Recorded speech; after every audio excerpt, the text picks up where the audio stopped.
Hello everybody, welcome into my latest live broadcast. Today is Wednesday, the 15th of May, 2019. Let's make sure that everybody can see and hear me okay before I continue on. And hello to everybody who's joining. Hello to Rich Robbins and Robert Cronin, Joseph Neal and Al Cooey, Tony Wallow, Gary Whitaker, Robert Jones, Paul Wright, Nick Poverman, Matt Foster, Gary Whitaker, John Feinor, George Hearn, as well as Mark Baggett, Richard Prescott, Hale, Michael Collis, Thomas M., Mats Rickardson, and all my other friends in blue, Niles Van de Sand. See if I missed anybody in there. Thank you guys for joining. Heinrich Anderson, Mick N., Dimitri, Roger Hall, Darren Gilholm, Jesse Kirk, of course, Ben DeCour, your auto advocate, Russ Franzen, Eddie Casanova, Ian Sanford. Welcome in, guys. Thanks for joining me today. And we'll wait for everybody to get a chance to jump into the live feed here before we officially get started with another live build. Jamie Goss says hello from Scotland. Hi, Jamie. And Peter Meyer says hello from Amsterdam. Lars Tofflin says hello from Denmark. Spamopolis says hello. Sync and sound is good. Ron says it was nice meeting you. How were the Cokes? Got one right here, Ron. Thanks. It's nice meeting you as well. Okay, everything looks good here. So, I'm going to get started here in just a minute. I'll give you an update with regards to some emails I've been getting. One of the things that that I struggle with every day when I do these live broadcasts to the general public is the general public doesn't pay attention to details. Even when I tell them to pay attention to the details and I say, do you understand? And they say yes, then they completely ignore everything I say with regards to details. When it came to the Silverstone, the MS09, which is the M2 to USB adapter, I said Silverstone has never sold direct to customers before. They were doing something special just for us. And it would take 2 to 3 weeks for shipping. And if you needed it faster than that, you can buy it off Amazon for $10 more and get it, with standard Amazon shipping. Well, a certain percentage of you just weren't listening. And I wouldn't say flooded my inbox, but I got a number of messages all saying the same thing. When's this thing going to arrive? Depending on when you ordered, it does take between 2 to 3 weeks. The good news is that we ordered more than they ever thought we would, and so they weren't really prepared for it. So they didn't send out receipts or any acknowledgement. Now, I have received numerous emails from people that received their Silverstone units, and this is not a traditional type of sale that you guys would expect to receive and expect all this stuff. Silverstone's never sold direct to the consumer before like this. They were doing something just for us, for our community. So if you haven't received your unit yet, give it 2 more weeks. We've got the rest of this week and all of next week. Because the promotion is over, they are just focusing on getting all those orders out. People ordered from all over the world. There were orders coming in from all different countries. There's no country they won't ship to. So you just need to be patient. And I'd say if you haven't received anything in 2 weeks, if you want to reach out to me, I'll pass your message along to Silverstone, though I strongly suspect everybody will get your orders. I just wish those people that were complaining, I wish they would go back, rewatch the video again and listen to what I said. Nobody's getting scammed. There's no ripoff here. It's the real deal. And the emails that I receive from people who receive their units are very, very happy with them. And it saved you guys some money. And Silverstone, like I said, they've never done it before. So they, kind of figuring this out as they go. And I appreciate everybody who participated. And more importantly, I appreciate your patience. The world has become such a place now where if you don't get something instantly, you think something's wrong. There's nothing wrong. Everything is working exactly like it should. You just need to be patient. Like I said, you've got 2 weeks. If you wanted it fast, you could have paid $10 more and ordered it from Amazon. If you wanted it fast, you could have paid $10 more and ordered it from Amazon. If you wanted it fast, you could have paid $10 more and ordered it from Amazon. I'm thinking if I say that over and over again, maybe it'll get through to the people who aren't getting it. By buying direct from Silverstone and cutting out a middleman, they're able to lower the price. and they're able to sell it worldwide. However, because they'd never done that before, they were figuring out a system, and they did get slammed with more than 600 orders. I won't say how many, but more than 600. And it's going to take some time to fill those orders. And I think it's a great deal. It was a unique opportunity, and I hope you guys appreciate it. If not, you can always cancel. If you paid through PayPal, just cancel it if that's what you need to do in order through Amazon. But for everybody else, the reward is there in their hands. They know it's the real deal. And I just really like to stop talking about it in that regard, because I think Silverstone went above and beyond making this offer. This offer was only available to you guys and you guys only. And for you guys to spit on it or to think that there's something wrong really discourages Silverstone from ever wanting to do anything like that again. What encourages them is the response, right? They got a great response, and that's good. What discourages them are the demonizers, the people who are impatient, make assumptions, won't ask any questions, and then make accusations that are completely false and blameless, all because we were trying to make you guys a deal. The good news is that's a very small percentage of the over 600 orders. I'd say there's about a dozen troublemakers there that are just have anxiety, or they have some issue upstairs, or they've been burned and they've been scarred, and now they think anytime something takes a couple of days, there's something wrong, or more than a couple of days. I'm telling you, there's nothing wrong. Relax. Give it 2 weeks, and your orders, if you haven't received it yet, should arrive in the next 2 weeks. And please pay attention to the details when I make these special offers with companies. I'm often reaching out to companies that are not these giant companies that do this like you're accustomed to with these big YouTube tech channels. We're trying to go after the good quality, smaller manufacturers who don't have the big PR budgets, and make a deal just for you guys. So to give you a hint or a little clue, we may have a deal coming up, maybe. Well, I'll say we will have a deal coming up with Scythe, the people who make the coolers that I like so much. And you're going to be right back in the same ballpark. Scythe doesn't generally sell direct to the customer, but they'll make a deal that'll be just for you guys. And if you want to be patient and wait, 2 weeks after you place your order, 2 to 3 weeks, you get a great deal. If you need something right away, places like Newegg and Amazon have their shipping, and you pay more for it. I mean, where do you think the savings is coming from? Anyway, thank you guys for everybody who participated. And if you guys received one and you're in the chat, let me know that you got it. Because all I'm hearing from are people that are panicking that 10 or 14 days have passed and they haven't gotten it. And that's no reason to panic. If it's been a month and you haven't gotten it, then I need to know. Or if you're just like at 29 days and you haven't received it, let me know, just in case a mistake was made. But in general, everything is working exactly like it should. Orders were going out in the order that they were placed. And I thank Silverstone so much for giving my community, our community, that very unique opportunity to save money on a good quality product. And I hope that they will, that this will encourage them to either sponsor the channel in some way, shape, or form, or to offer, at the very least, the community other deals in the future. So with that, let's take a little look here in the chat. See, Irving's joining us, James Goodrum, Dave McGurran, Big G. Welcome in, guys. Joe says he got his 2 days ago.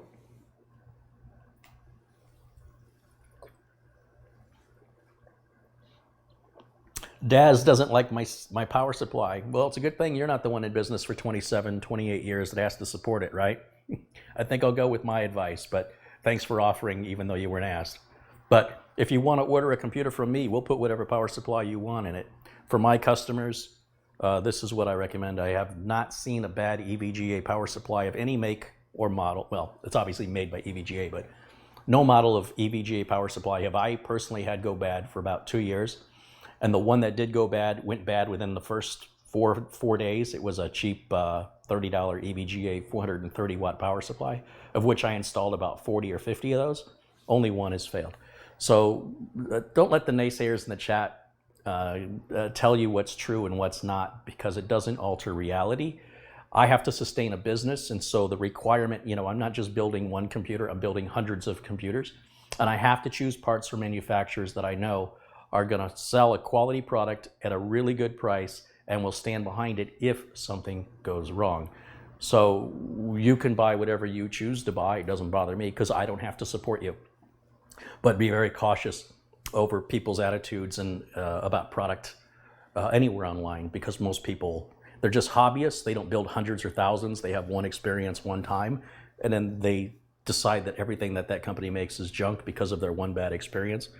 And there could have been a lot of reasons for that bad experience, from the shipping to their location to, could have got a bad product. Every company makes a bad product. The question is, how responsive is the company with regards to getting you resolved, a problem resolved? And EVGA has been very good in the rare, very rare occasion that I've ever had to call them. And that being said, I am the one with the business for 28 years. And companies that make bad parts go out of business, and companies that sell bad parts go out of business. The only way you sustain a business for the length of time, nearly 3 decades, any business, is that you meet your customers' needs, you do everything on time, and you're there for your customer when things go wrong, whether it's the customer's fault or product fault. The important thing is you're there for the customer. And so all the parts I choose, those manufacturers have always been there for me, and I've always been there as a result for my customers. When the manufacturers abandon me, it costs me money to replace the part, and I won't buy that manufacturer ever again, because I won't be in business if I have to keep replacing parts that keep failing. So be very cautious over people telling you what's junk on the internet. Most of those people have only built a handful of computers in their life. I've built, I don't know, tens of thousands, probably somewhere between 30 and 40,000 computers over the last 30 years. And just consider the source. That's all I'm saying.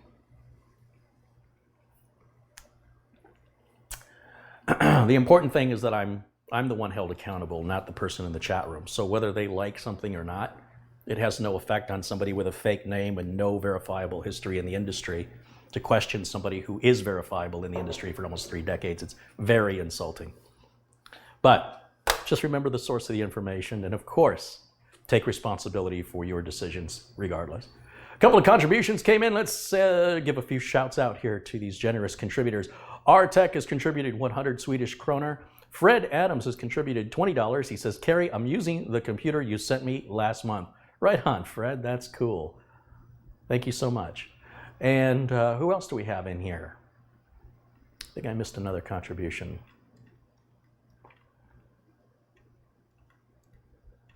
It's in there somewhere. There it is. Heinrich Anderson has contributed 200 Swedish krona. Thank you, Heinrich. I appreciate that very much. Thank you guys for supporting the channel. I'm doing my best to avoid sponsorships. The money YouTube pays is not enough to pay my bills, so I have to continue to rely on your contributions, as well as continuing to do work for customers that I bill for. In fact, this whole last week I have been slammed with work, and these videos really slow me down. As a result, I decided I wasn't making any more videos until I got caught up.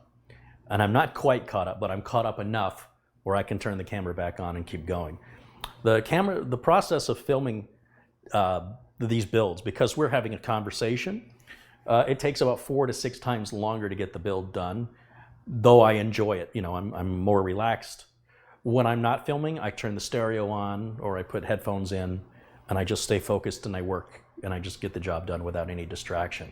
So I'm able to get a lot of work done when I do get backed up by not making videos. And also, a lot of the contributions had stopped coming in, and I decided that since the contributions had stopped, that I was going to take a little break and focus on work, because my concern is if contributions are coming in regularly and I stop making videos at that point, I'm losing potential future contributions. But when contributions slow down and I take a break, I feel like that's a good time to do it, because I won't be losing as much income with regards to, I don't know why contributions, they'll spike and then they'll kind of fade. So I was kind of in a fade area there. I was a little burned out, and I was backed up in work, and it was just the perfect storm. I didn't know how long I was going to go without broadcasting, just enough until I got caught up. And so here I am, and thank you guys for being there, and thanks for your support of the channel. I appreciate it very much, and we still have more giveaways to do. I still have more builds to do. I still have more repairs to do, but one thing at a time. Today, I'm doing a build for a client that has a machine that I built a few years ago, and they want to replace it. So I'll be building what has been my standard go-to with regards to workhorse computers that could easily be turned into gaming computers. And this is for me, the best bang for the buck that I'm offering my clients, where you have a machine that's not only fast, but profoundly reliable. We've got the Z370XP SLI motherboard from Gigabyte, and we're going to pair that with the 8700K. All this should be looking very familiar to you at this point. We've got 16 gigs of the Corsair Vengeance memory. This memory is about $10 more than other memory, but I find that Corsair is very good customer support in the rare occasion that we need it. The memory also is lower profile, has a metal heat spreader, and what else was it? Oh, the color is black. It matches really well. Not that anybody's going to see inside the case. There's no case window, but if they were to open it, you know, it looks really nice. We've got a 1 terabyte Intel NVMe drive. These are like $100 now. It's a good deal. In fact, they were on sale. Newegg had the 2 terabyte NVMe Intel SSD 6, what's called a 660p, for $185, which is a hell of a deal. You can't even get a SATA 2 terabyte drive for that, and this is NVMe. Now, granted, it's going to run probably about half the speed of a Samsung drive that costs twice as much, but you get that, right? You understand you paid half as much, you're getting half the speed. But you could pay more than this for a SATA drive, and you're going 3 to 4 times faster for the same or less money. So, of course, that's a no-brainer. We've got an optical drive here, which is just a standard DVD reader-writer. I think this is from Lite-On, if I'm not mistaken. We're going to cool it with the Mugen 5, of course, and we're going to power it with the EVGA 550 watt. And we're not using any discrete graphics. We're going to use the onboard Intel 630. Is it the 630? This is the this is an 8th gen processor. I'm trying to think what the name of the what the graphics card is. Yeah, Intel UHD 630 graphics, which is fantastic for people who actually want to get work done.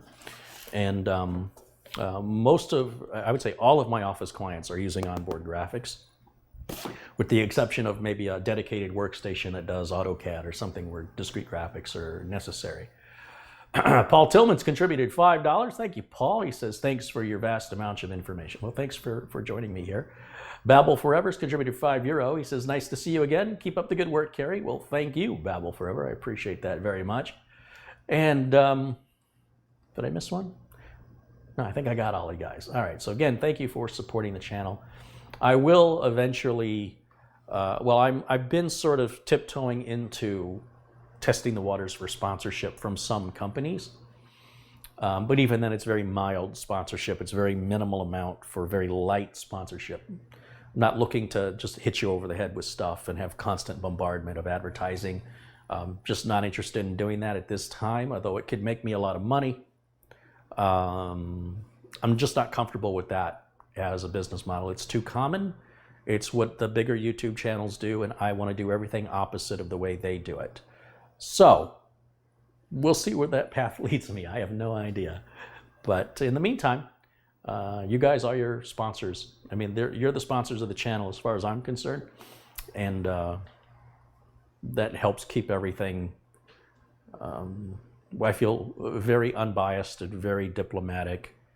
And I can offer my opinions of pros or cons without any thought in the back of your head that I'm somehow being manipulated through money to give you that information. That's just never happened. And my goal is to never allow that to happen.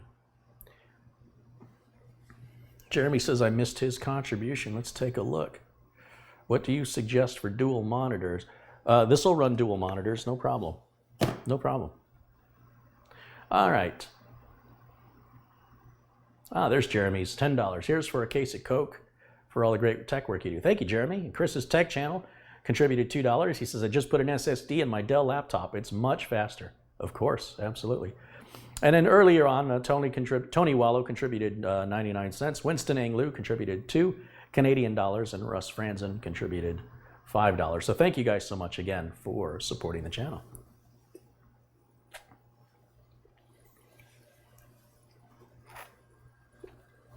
What are your opinions about a PCIe by 4 adapter to an M2 SSD NVMe for an old computer? Replace the computer. It doesn't make any sense whatsoever to put 200-mile-an-hour tires on a car that won't go faster than 80 miles an hour. Trying to put an NVMe drive in will never attain the speeds nor where you have the amount of channels and lanes and dedication as you would with a modern 170 or newer chipset that accommodates that NVMe drive. It's like putting hubcaps on a lawnmower. You're wasting your money, in my opinion. Ben DeCoeur has contributed $9.99. He says, hey, Carey and chat, hope you're doing well. Carey, keep doing what you do. You're the best. Hey, thank you, Ben. Thanks for supporting the channel, as always. And then Brian Larson just contributed $2, and he says, thank you for the info and insight. Right on. All right, well, let's see if we can get a little work done today.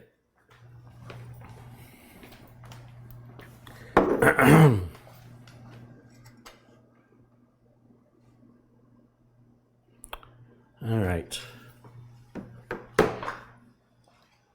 guess I'm going to start by getting this power supply out of the box. And let's see, we're going to put the optical drive in. And these components will be for motherboard prep, so we're going to move them aside. Put that right over here. There we go.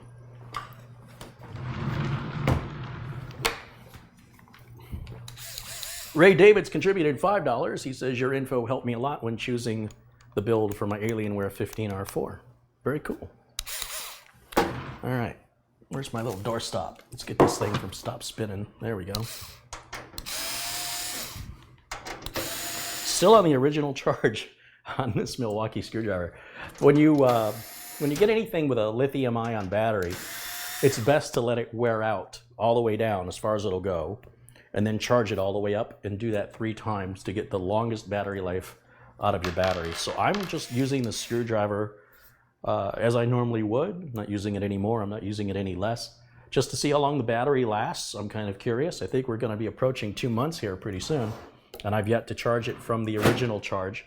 Because when it first arrived, the first thing you want to do with anything, whether it's a laptop or anything with a battery, is you want to charge it fully overnight, preferably, until it's fully charged before you start to use it.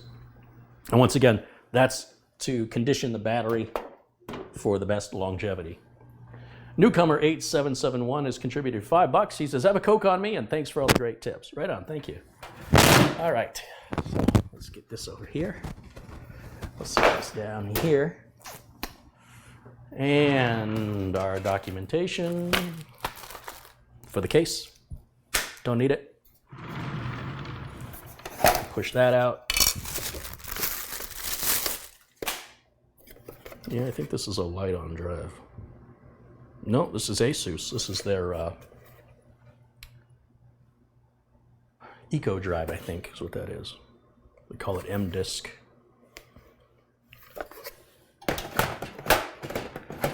There we go. Fewer and fewer people are asking for optical drives. However, there's still a demand for them for a certain audience, or user that relies on them. There's still people who need them.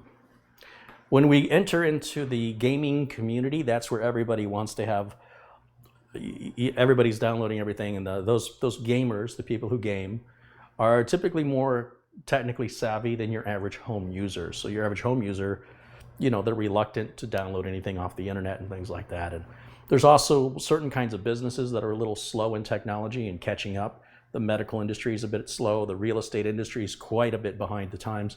And yet, if you look at the size of the real estate industry, you'll see that you could be, as a sole technician, you couldn't scratch 1% in your whole lifetime of helping, let's say, take out DVD drives from real estate computers. You would just be inundated with phone calls and support calls on the need for that in order to get their job done, because they have to accommodate the master system, the MLS and things like that.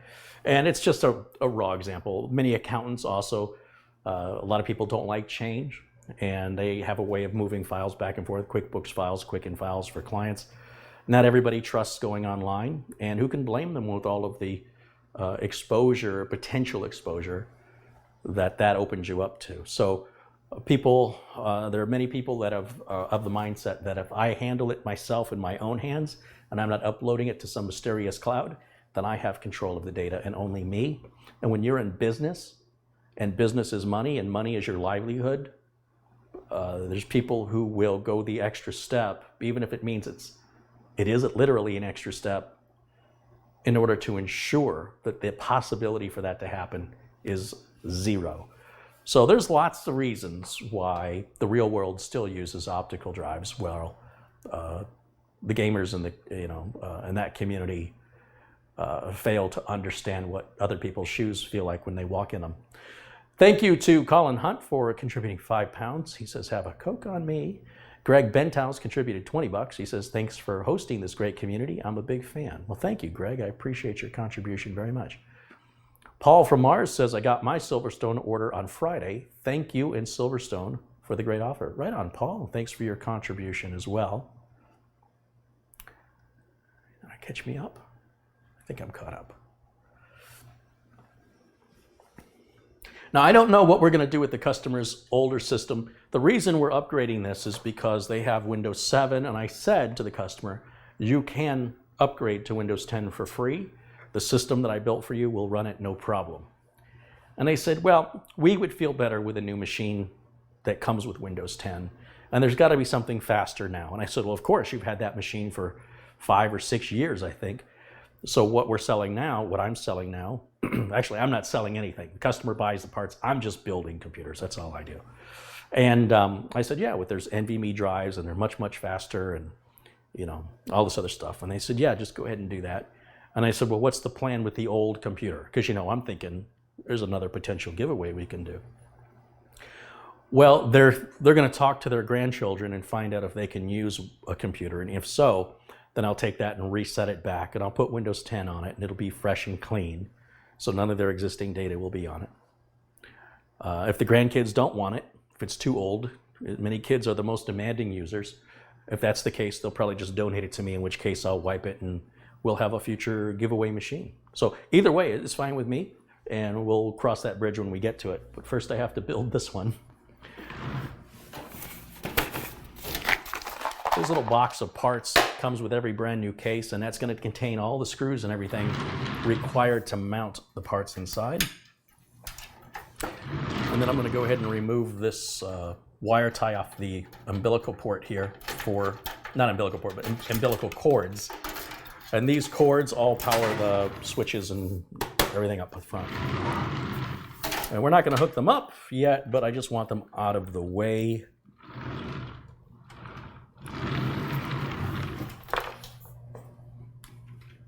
And so we'll just pull those right through here. Talking about, I've got another build after this coming up, and I'm thinking about bringing Mitch back on the show. You guys like that? Bring Mitch back? And I'm thinking I'll make Mitch the cameraman and let him do commentary, and I'll just focus on the build, and he'll be like a sports commentator. You'll be like, explaining everything I'm doing, and I'll just stay quiet and build. Now, I don't know if it'll happen, but that's kind of a concept I have for a video, and hopefully we can get to that next week. How many computers have I built? 3 a day. When I worked at TriStar Computer, for example, we built 100 computers, well, between 70 and 100 every day, and we did that 6 days a week.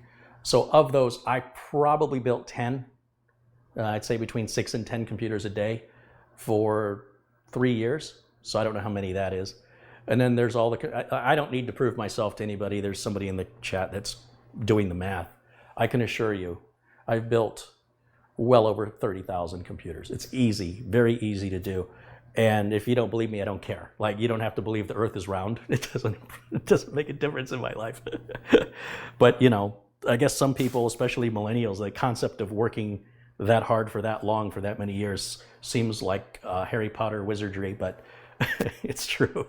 Whether you believe it or not doesn't change the fact of whether or not it's fact. But go ahead and demonize me, because I don't know you and you're using a fake name. So just come into my channel that I've invited you on for free and attack me and call me a liar. That's really nice. I bet you have a lot of friends. All right, so let's just open this up, get the power supply out of here, and get that mounted in the case.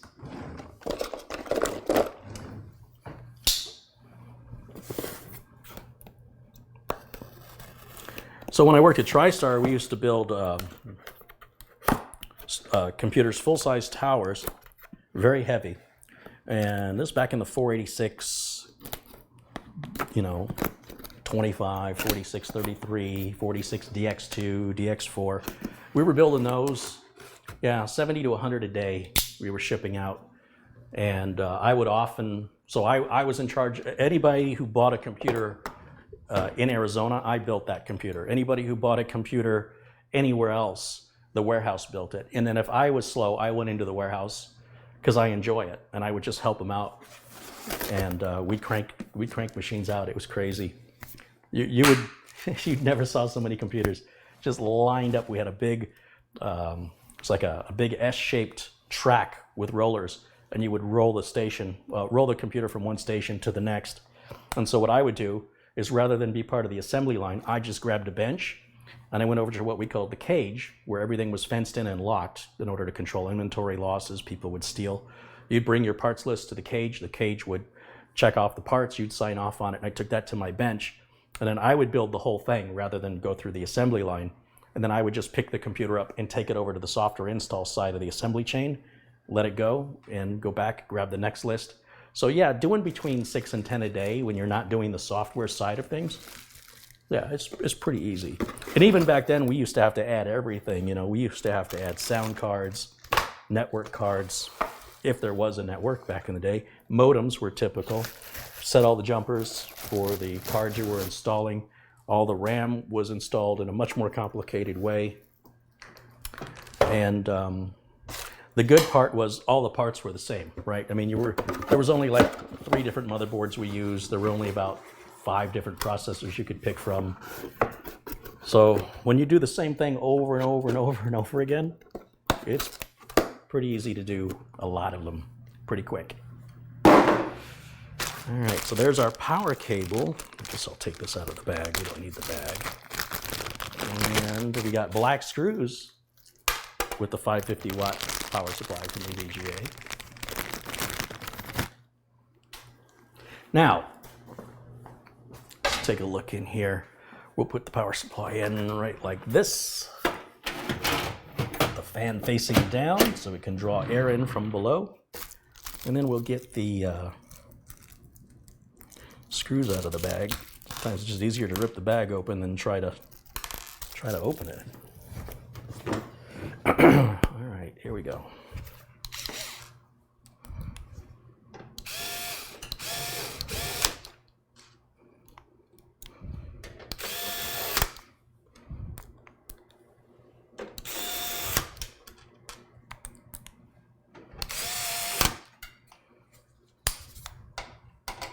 Just going to tighten these down just a little bit more.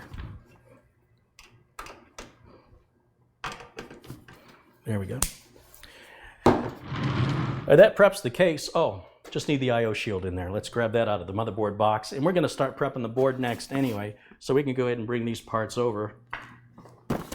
And this documentation over here.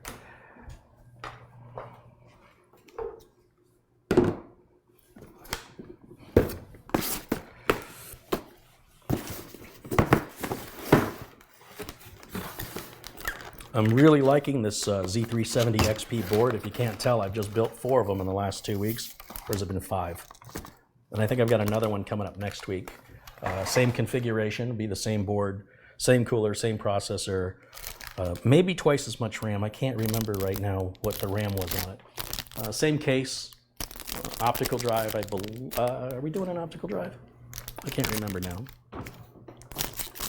And once again, the more you start using the same parts, if you're building, as many computers as I am, the faster I can go. A lot of times when I'm building computers, you often see a lot of different cases, different motherboards, different chips, and that's fine. It's whatever the customer wants. It just so happens the customers that have contacted me lately, this has met all the requirements of what they need for the computer, what their budget is, how quickly they want it, and I can say with confidence this is definitely going to make them very happy for many, many years. And again, be very reliable. So this computer I'm building is from a customer that I've known for about 15 years. This is probably they have 2 computers at any given time, and they don't replace them both at the same time. So over the last 15 years, I've probably sold them 7 computers. I'm guessing this is like number 7. About every 3 or 4 years, they order another one from me. And the only way that happens is if they feel like they're getting a good deal. This poor customer had been trying to reach me for 2 weeks, and they weren't getting any responses. They were emailing me, and I was emailing them back. And then eventually they said, how come you're not emailing me back? And I'm like, I have been emailing you back. We eventually got on the phone, and I don't know, there's something going on with the guy's email. So I started emailing his wife instead, and she got all the messages, and we were finally able to connect. But that's a real compliment that a customer is willing to tolerate that in order to get through to you, because that's how much they value your work.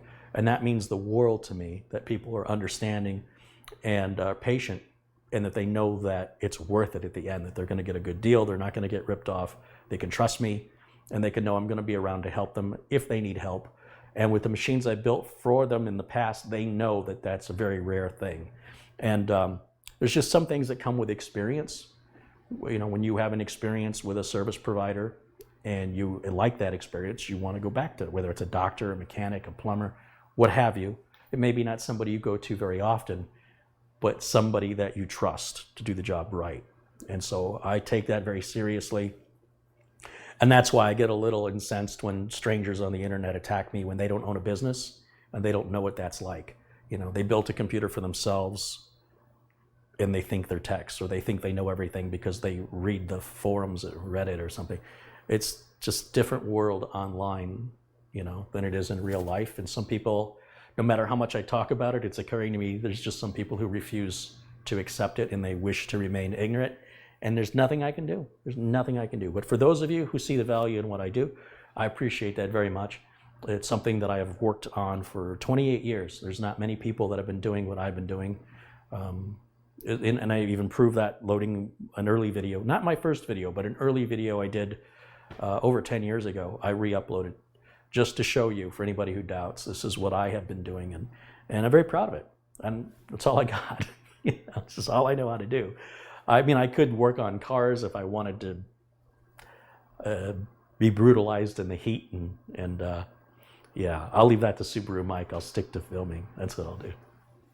In the meantime, I do love what I do. If you can't tell, it's a great sense of pride for me. I love to be able to know that what I'm selling a customer, or what I'm recommending a customer buy in the case of parts, is something I would buy myself. And that if the customer has any problems with it, that they can call me and I'm going to be there for them. Unlike somebody on the internet who'll say, go buy this, and then you buy it and it has a problem either right away or months down the line. That person's not going to be there to help you. They don't care. I do care. My name's Carey. What a shock. Why couldn't my name be Millionaire? That'd be nice. Thanks, Mom and Dad. All right, let's prep the board.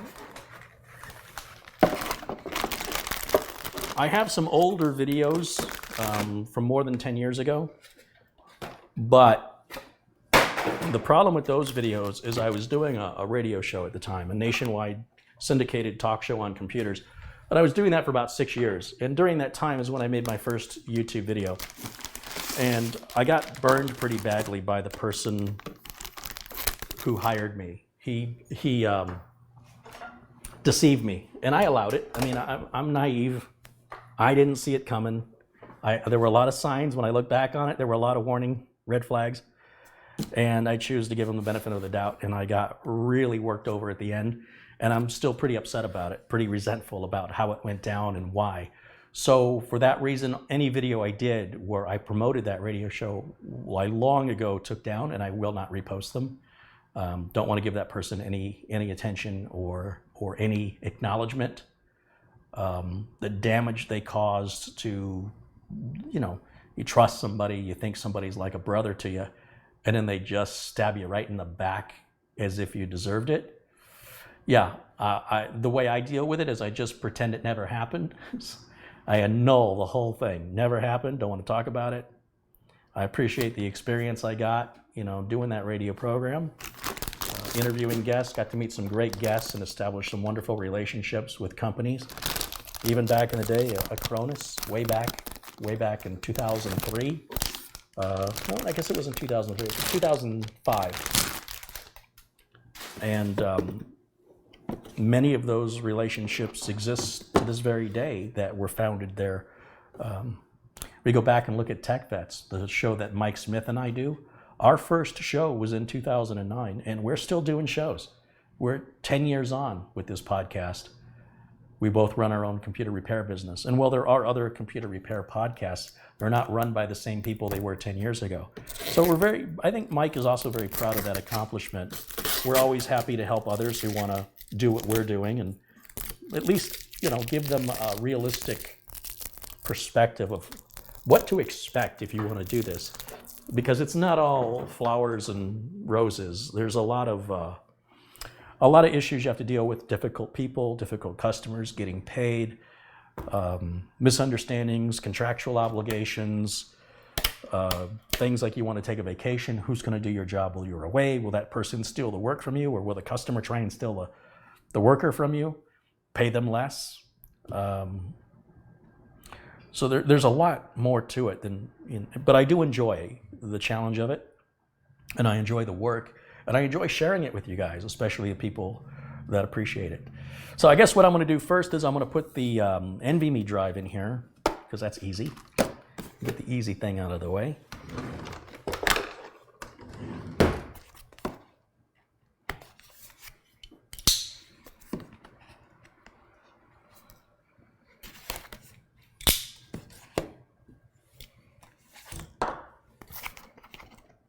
We do have the upcoming meet and greet I want to remind you about. I'll be in Grand Rapids, Michigan, September 20th through the 22nd.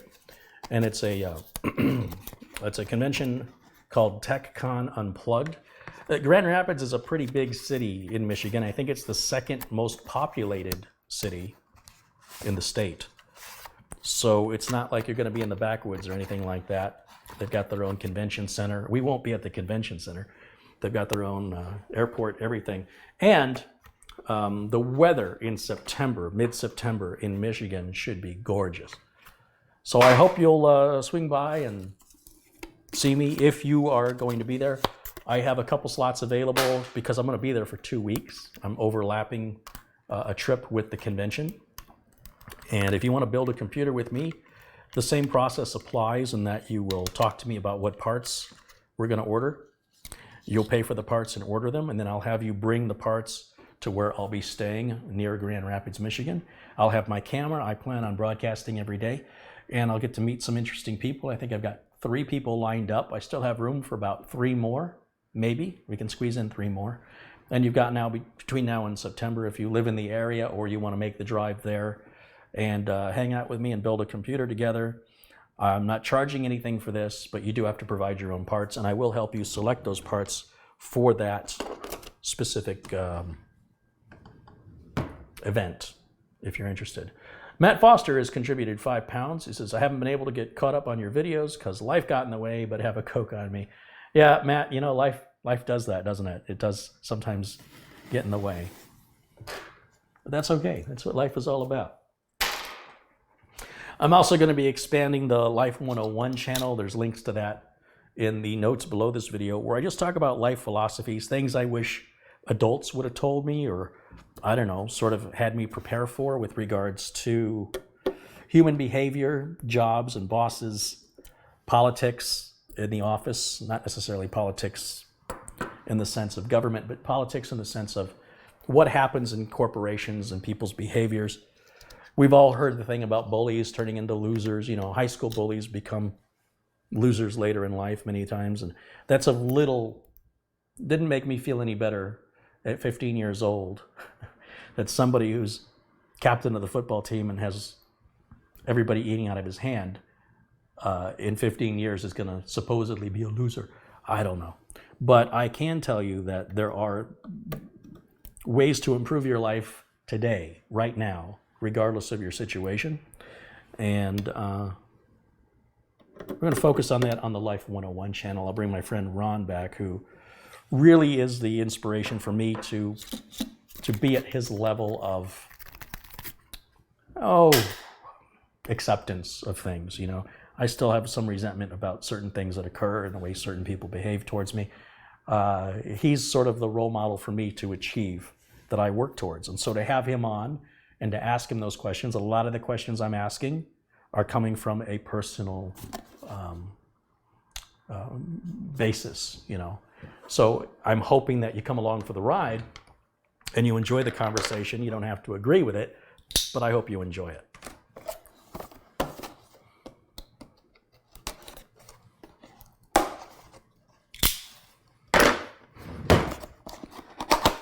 So no matter, what I've realized is no matter how nice I try and be, no matter how understanding I try and be, there's just some people who aren't happy unless they're fighting. And I just blame their parents for raising them like that. I don't think anybody who enjoys fighting really knows what happiness is. There's people who just want to argue. It's important that they know that, or that you acknowledge that they're right. I don't understand that at all, because fact is fact, whether you choose to believe it or not, and it doesn't matter. You know, there's no point in wasting your time trying to convince somebody that they're wrong. It absolutely doesn't make any sense. Your time can be better spent doing something more constructive. Just walk away, focus on your life. Don't worry about those people, and it has no impact on your life. You know what I'm saying? Like, just because somebody agrees with you doesn't make you right. And just because somebody disagrees with you doesn't make you wrong. You can accept the fact that they don't agree.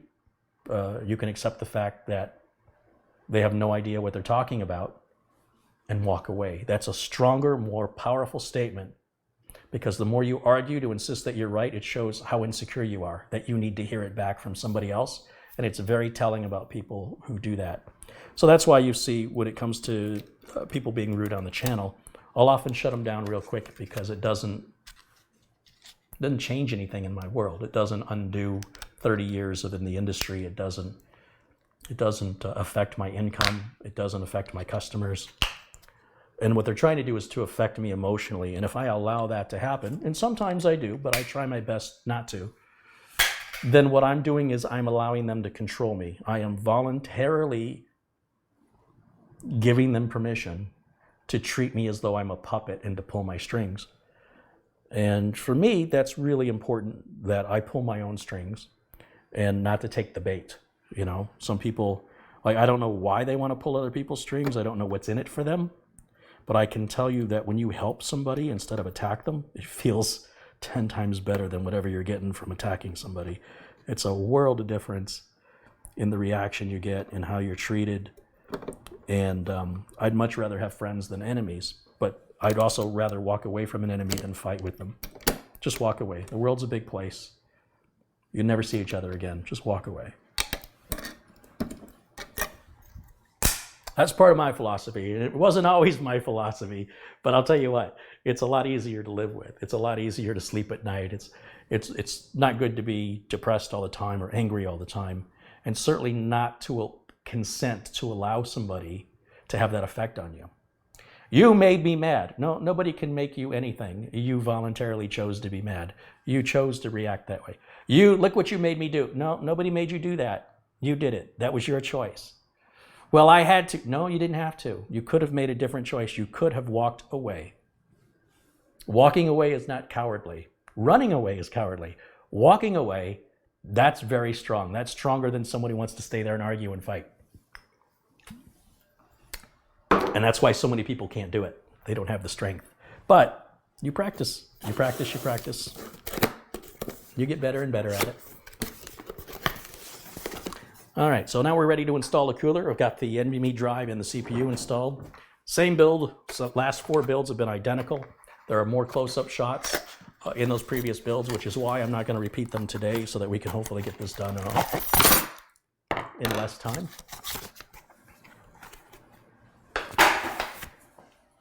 But I like to share the perspectives, because it was something seriously lacking in my life, that there was nobody in my life to guide me like that.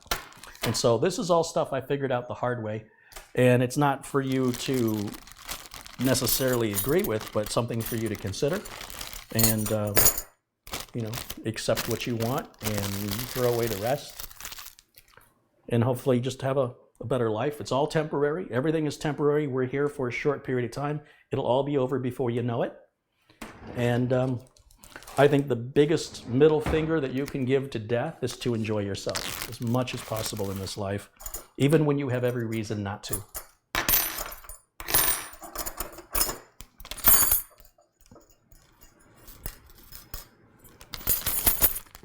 And it's not easy, but it's worth doing. Try it.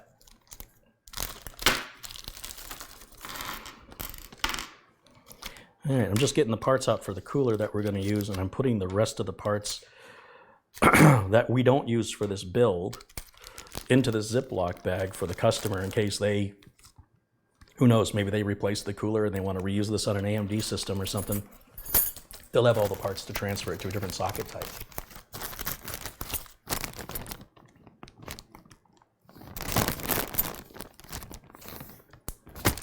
All right, so we got the fan, and let's get the cooler out of here.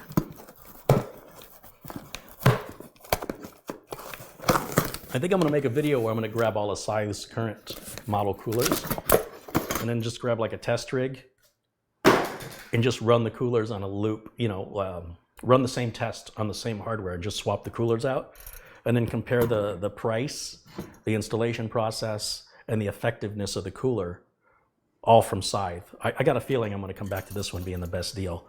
But how else am I going to know for sure until I do it? And then we'll see if we can get Scythe on board to sponsor that.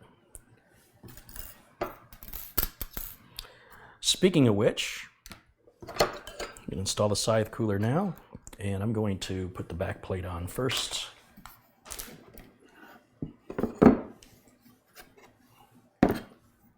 It's always a difficult thing to do on camera. It does help to have another pair of hands, or to perhaps work towards myself rather than towards you guys to better see what I'm trying to get done here. But I enjoy the challenge. And this install of the Scythe cooler has got to be one of the most straightforward and easiest installs of any third-party cooler I've ever installed. I've said it before. I will continue to say it. I think they got a real winner on their hands. And I think all those closed-minded people who only look at big-budget coolers with large marketing and PR firms like Noctua and Cooler Master, I'm not saying they're bad coolers, but they're grossly overpriced in my opinion because you got to pay for all that marketing that's got such a great job in brainwashing everybody that, yes, the cooler performs well, no doubt about that in many cases, but so does this cooler without all the marketing and PR, and the prices, in many cases, less than half of what the other guys charge. So if they convince you that they've got a premium product, that's a good excuse for the marketing company to justify a higher resale rate. And it's just perception. It has nothing to do with reality. It's all man-created. If you ever really want to learn about marketing, to really understand how you're being manipulated in most cases through billboards and commercials and you don't even realize it's happening, take a marketing or PR class at your local community college to understand the psychology. It's basically a psychology class about manipulation. Now, that's not to say that what they're doing is promoting a bad product, but marketing companies, you know, there's big ones like Edelman that does Microsoft and I think like Barilla Pasta, all these huge, you know, millions, hundreds and thousands, not thousands, hundreds of millions of dollars in revenue. These companies, like hire, a company like Edelman is very expensive. Can you imagine what Microsoft pays Edelman? It's got to be an insane amount of money, more than I'll ever see in my life. And that's just a PR company. So you have to understand that when these PR companies are hiring people to work for them, they're looking for somebody who's effective at their job, which is to convince somebody to buy the product. And so that ends up with products that are seen as class leading simply because they've poured a ton of money into their marketing, and instead of pouring the money into a better product necessarily, or bringing the price of the product down in order to sell more units. That's always an argument or a debate, is do we raise the price and sell fewer units, or do we lower the price and sell more units? Which way do we make more money? Well, the way you make more money is you convince people you have a premium product. So if you're Bulgari or Prada, you charge a lot more money because that name now has value associated with it, regardless of the product. If it's got that stamp, you can charge a premium because of the name. And that's the value of brand.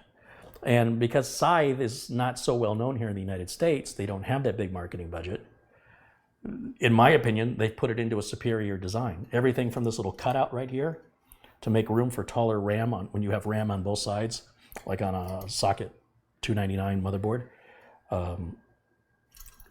I can't recall seeing a cooler that had that before. It might have been there, I never noticed it, but I very rarely see that. The cutouts in the top for the fan to sit into the recess, the fact that this bracket's already installed. I've never seen a cooler with the bracket already installed. All this makes the install so much easier. And the fact that that sells for less than half of what the premium coolers sell for, cools as good or better, in many cases better and quieter, cooler and quieter at half the cost. And I'm going to sound like I'm being sponsored by them, but that's just coming from a professional tech's perspective.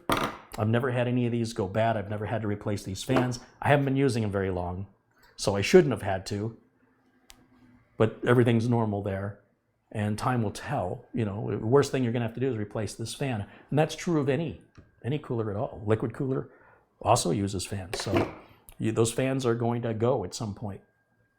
And I hope Scythe continues to make that cooler, and hopefully we'll see a really good price on it. Like, it's a good price now. You can buy it on Amazon for like $48. You might even be able to get a better deal. Just saying. Just saying. Maybe. It's possible. Because remember, they don't have that PR company to pay. Soren Rasmussen's contributed 100 Danish krona. Thank you so much, Soren. All the parts for today's build are listed in the video notes below the video. Just click on the, it'll often say read more or show more down below the video, and you'll see all the parts listed there with links to Amazon. If you use any of those links to click to go to Amazon, and while you're at Amazon, you make any purchase, whether it's what the link pointed to or not is irrelevant, a small part of whatever you bought goes back to this channel. So even if you're buying a $2 item, I might only get 2 cents. But if, you know, we got 1,066 people watching, if they did that, it adds up to a few bucks. That helps the channel, you know, day after day. It doesn't cost you any more money. The price that you pay at Amazon is exactly the same as it would be otherwise. But you will be contributing to the channel in that way. And if you order regularly from Amazon like I do, you yourself can make a sizable contribution just through ordering the things you normally order at the prices you normally pay, just using my link to take you there. That's it. And the link is also available at tech-vets.com. And like I said, you don't have to buy what the link points to, but as long as you're in that browser session and make a purchase on Amazon, and it was my link that got you to Amazon, then I make a small commission from that. So you guys, just full disclosure, that's how that works. And it's only through Amazon. I don't do that with anybody else. I don't do it with Newegg. I don't do it with Scythe. I don't do that with Silverstone. I didn't make any money off the Silverstone deal. We're a community. I'm looking out for you guys. And I'm hoping we can show Silverstone the power of the community, that they'll want to do something. Instead of me asking them, I'm hoping they'll ask me. So I like to take a different approach to things. And I'm not saying it's better, but it's better for me. And that enables me to sleep well at night.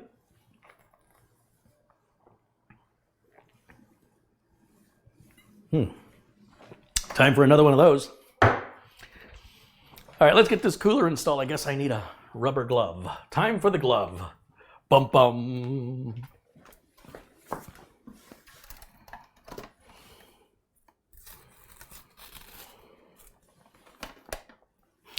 And, you know, while I talk about some of the downsides, I also don't want to ignore the upsides. I'll tell you what, I've met some of the greatest people that are fans of the channel, like Ron. I just met Ron the other day. Ron wanted to pick up some of those hard drives. I have a bunch of 500 gig and 1 terabyte used mechanical drives. So I'm like, you know, if anybody's local and they want a 1 terabyte drive, it works. $20. I still have like 5 or 6 of those, plus I have another 5 or 6 500 gig drives. If anybody is interested in that and you're local, because they cost too much money to ship and they may not survive shipping. But if you're local, you're looking for a cheap drive, it's used. I don't know how long they'll last. They might last another 10 years. They might last 10 weeks.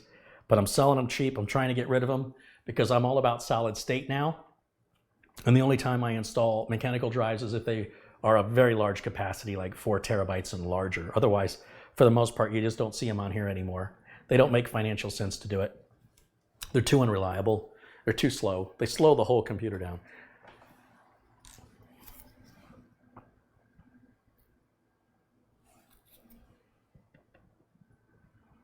So instead of buying a new computer and slowing it down with a mechanical drive, you should take an old computer and speed it up with an SSD. That's what I'm saying. Go at it the other way around. And I mentioned we still have a couple more computers to give away, and thanks for everybody who's contributed to that cause. We're looking to give away computers to disabled American veterans, those in need, and those who will benefit the most from having a more modern computer, so we don't have to worry about their identity being stolen or, you know, having them in a situation that makes a bad situation worse. And that's all just the community. That's not coming from me. That's coming from you guys, your contributions, the help of Second Chance IT, which is a company that buys off-lease computers from schools and corporations. They'll generally get them at the hundreds or thousands at a time. And once we go through the batch we've got, I'll reach back out to the folks over there, Brian over at Second Chance IT, and we'll see if we can do this bigger and better next time and help even more people, because that's the greatest feeling in the world. And remember, I'm just the middleman. It's you guys that make this possible. It's you guys who decide who the recipients are. It's you guys who make the computers, you know, available. The shipping is very expensive. Just got a bill from FedEx for last month, was $468, and that does not include packing materials. That was just the shipping cost from FedEx for the machines I shipped out. And every time I ship a machine out, I always scan the receipt so people can see what it's costing me to ship these computers. It would be nice if I could have them shipped directly from Second Chance IT, but they don't configure them the way I need them configured. And I don't want to send somebody a computer that they have to work on when they get it, you know? So that's part of the reason Second Chance IT can sell them as cheaply as they are selling them, and they're a great resource. Sometimes Second Chance IT's Amazon link doesn't work because they will temporarily shut down their Amazon store when they get backed up in orders. They're not a very big corporation, and when they get overwhelmed, they shut the Amazon store down until they get caught up, and then they'll turn it back on again. So just so you know, if I've had some people say, hey, that link's not working, well, that's why. They just got slammed probably the day before. And it usually is a day or two before they're back up again. And then, of course, as I mentioned, they have inventory changing all the time.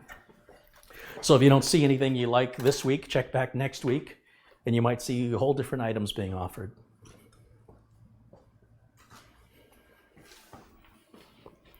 And let's take a look here in the chat, see what I've been missing while I've been working here.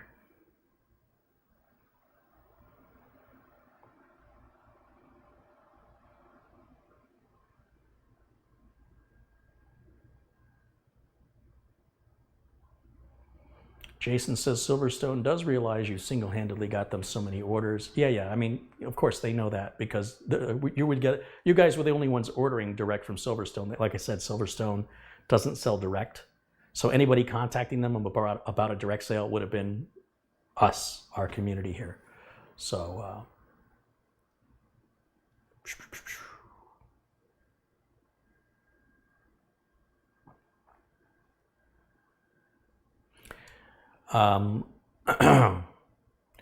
when you decide which channel you want to support, you know, like if you're watching, and I imagine you're watching more than just my channel here on YouTube, if you're watching other tech channels, I would say just consider which channel you get the best enjoyment from or the best value to, and support that channel using their Amazon link. You know, there are channels that are much larger than mine that, you know, the amount of money I'm bringing in wouldn't even make a day's income for them. So I don't want to say if they're bigger. I would say if you get more value from them, then support them. And if you see more value here, then support here. And I tell the same thing when you're buying product. When you're buying a product from a manufacturer and you have an option to buy a Silverstone product and you see Silverstone supporting the channel, if you're going to choose between Macrium, Reflect, or Acronis, who's supporting the channel? Acronis is. That should be your decision. You want to support Acronis because Acronis supports this community. That's the way I see it. And it's a very easy decision to make. If you're buying a product that is nothing we talk about here and it's something somebody else does, then obviously that's not related here. But I believe in supporting the people who support me, and you'll see that often. And that includes corporations.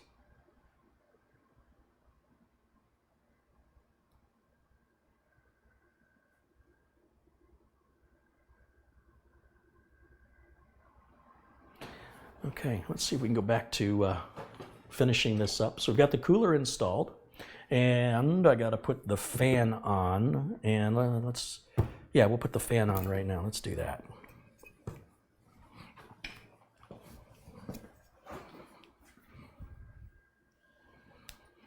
Let's see, how do we want this to go on? This is going to go on this way. It's going to go on that way. I want the cable coming out that side. So that means these little wire hangers have to go on here and here. Yeah, I can't wait to get back to Michigan in September. That's going to be fantastic, he said with a fan in his hands.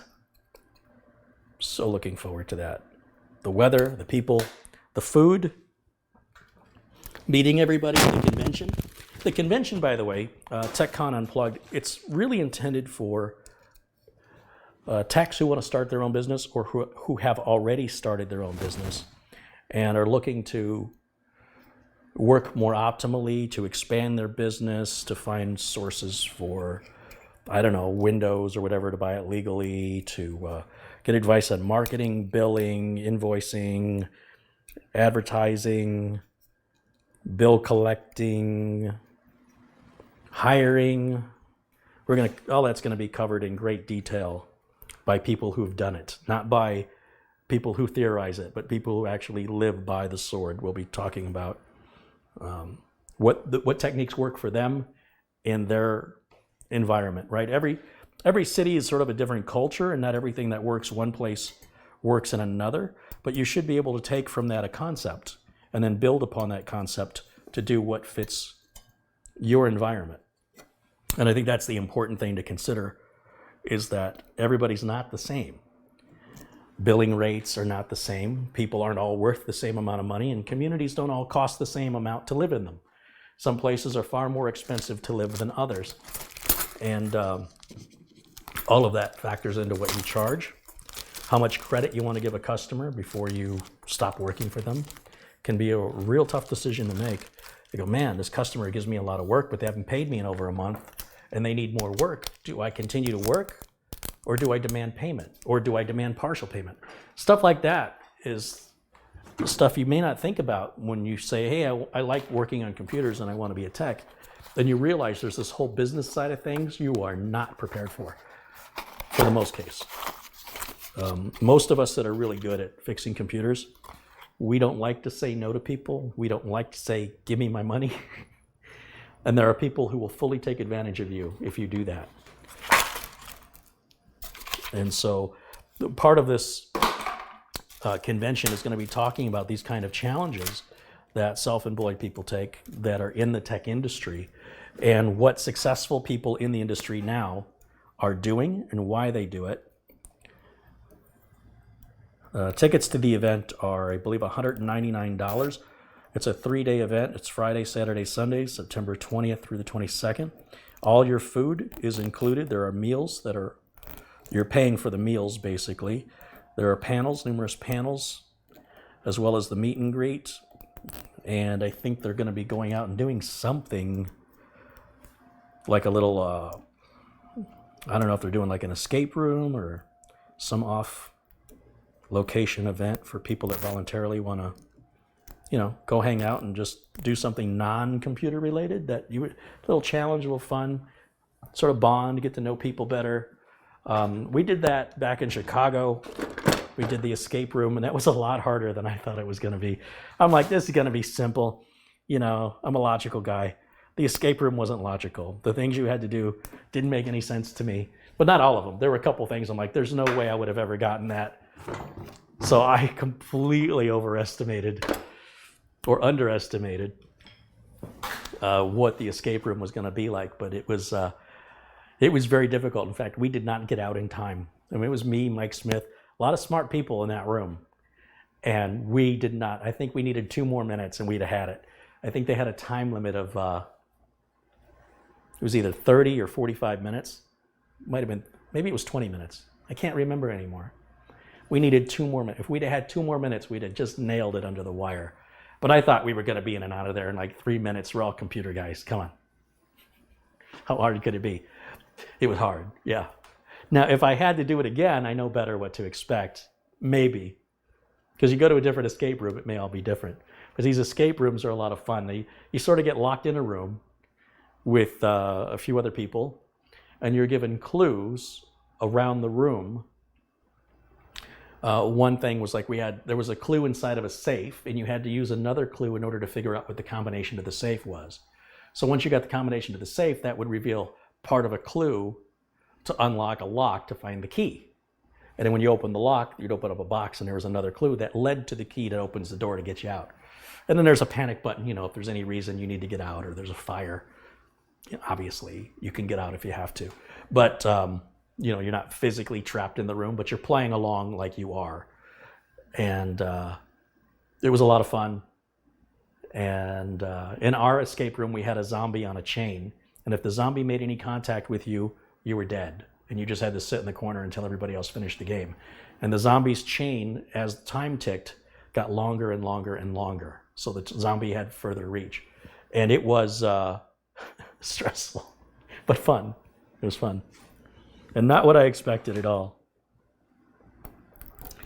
And that was thanks to Corey Fruitman over at Instant House Call that put that together and made it possible for all of us to do that back in Chicago.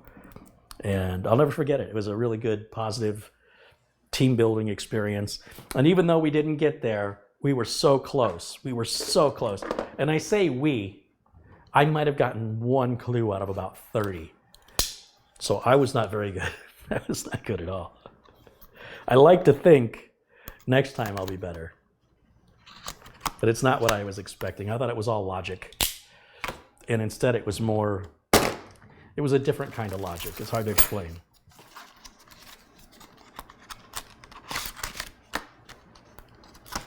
Carey, it sounds like a Saw movie. Yeah, it's kind of like a Saw movie, sure. Yeah, it's a lot of fun. And there's escape rooms all over the country and numerous other countries. Just Google escape room near me and bring some friends along. I think you need at least 6 people, 4 to 6 people, if I'm not mistaken. It's a great time. I think you'll enjoy it.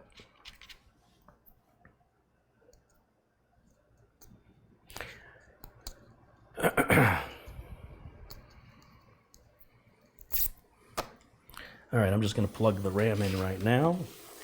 On this motherboard, it doesn't matter if you use the gray sockets or the black ones. So I'm going to use the gray ones just to give me a little room between the fan and the memory, just to keep the heat down. And there's often a little piece of plastic covering up the vendor's name, the manufacturer's name, which in this case, when it comes to RAM, you don't have to remove it. But it also doesn't really serve any purpose outside of making sure there's no damage in the manufacturing process and shipping, that it doesn't get scratched or marred. Once it's in your hands, you don't need that anymore. When I was growing up, the old people, what we called old people in the 1970s, would leave their furniture wrapped in plastic in order to, keep the furniture in good condition. And it was uncomfortable and awkward and not enjoyable, and it sort of defeated the purpose of having nice furniture, in my opinion. And thank goodness that's not a trend that continues. I haven't seen anybody with plastic on their furniture in a long time. Let me get this really nice, comfortable couch, and let me cover it in loud, crackly plastic that's light reflective. That'll blind you if you look at it when the sun's coming down. It's cold and it's uncomfortable. What a great thing to do to your couch. All right, different generation.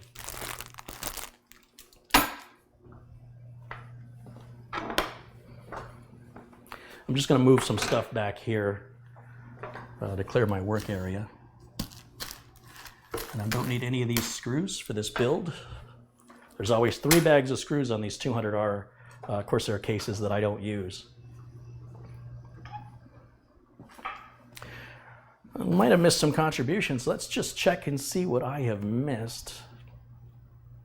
Madi UL has contributed $10. He says, about time for me to give to my best hard worker in the USA. Thank you, Madi. Mark Stevens has contributed $2. A Life of Gaming with Doldorge has contributed £4.99. He says, hey, Carey, I'm really enjoying the live video. Hope you're having a great day. Having a great day. Thank you. Sorens Rasmussen's contributed 100 Danish kroner and says, cheers. Michael Lee's contributed $3. He says, this is for all that you do. The Great Dane has contributed $10. He says, thanks for the birthday wish. And have a case of Coke on me. Right on. Thank you, Great Dane. Sharon Idles contributed £2. He says, there's $10 waiting for you via PayPal through the TechVets link. Thank you, Sharon. And be sure and check out Sharon's music. Sharon is always more than welcome to post a link to the music she makes. It's what's the word? It's like makes you want to dance. Matt Foster is, oh, I already talked about Matt Foster. Okay, William Romero contributed $5. He says, hey, Carey, because of your vids and info, I built my current rig and upgraded my hard drive to a solid state drive in my laptop. Thank you, and have a Coke. Right on, William. Thank you. Everybody wants me to drink a Coke. Well, all right, I'm a sucker for peer pressure, and I'm thirsty. It's the perfect storm. And then we'll get this motherboard put in here. How about that? Cash me outside, how about that? Dated? Too dated of a reference? Sorry.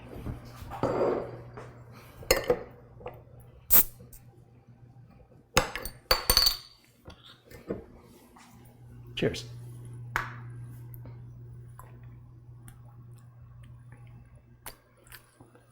Are Amazon links okay in other countries? Unfortunately, the Amazon link only works in the USA. I don't have a commission link for the UK or Canada. I haven't had time to do that. One day I will get around to it, so unfortunately, no. If you're outside of the USA, I don't make any commissions from Amazon, but thank you for asking. I forgot to mention it. Smiley says, do you mean feel-good music? Yeah, it's sort of electronic dance music, EDM, like Jeff Norris is saying there in the chat. It is not ballads. It's not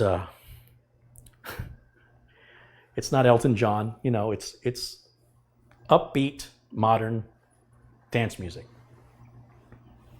And she's amazing. She does a great job. Words right out of Steve Devine's mouth there in the chat.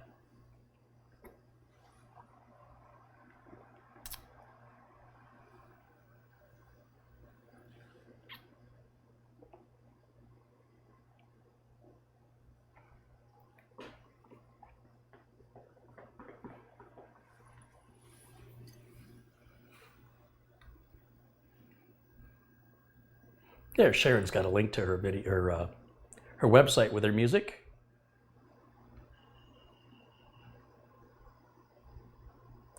Ray says, I'm 70 years old, but I'm not as old as my dad was when he was 40. I know exactly what you mean. I know exactly what you mean.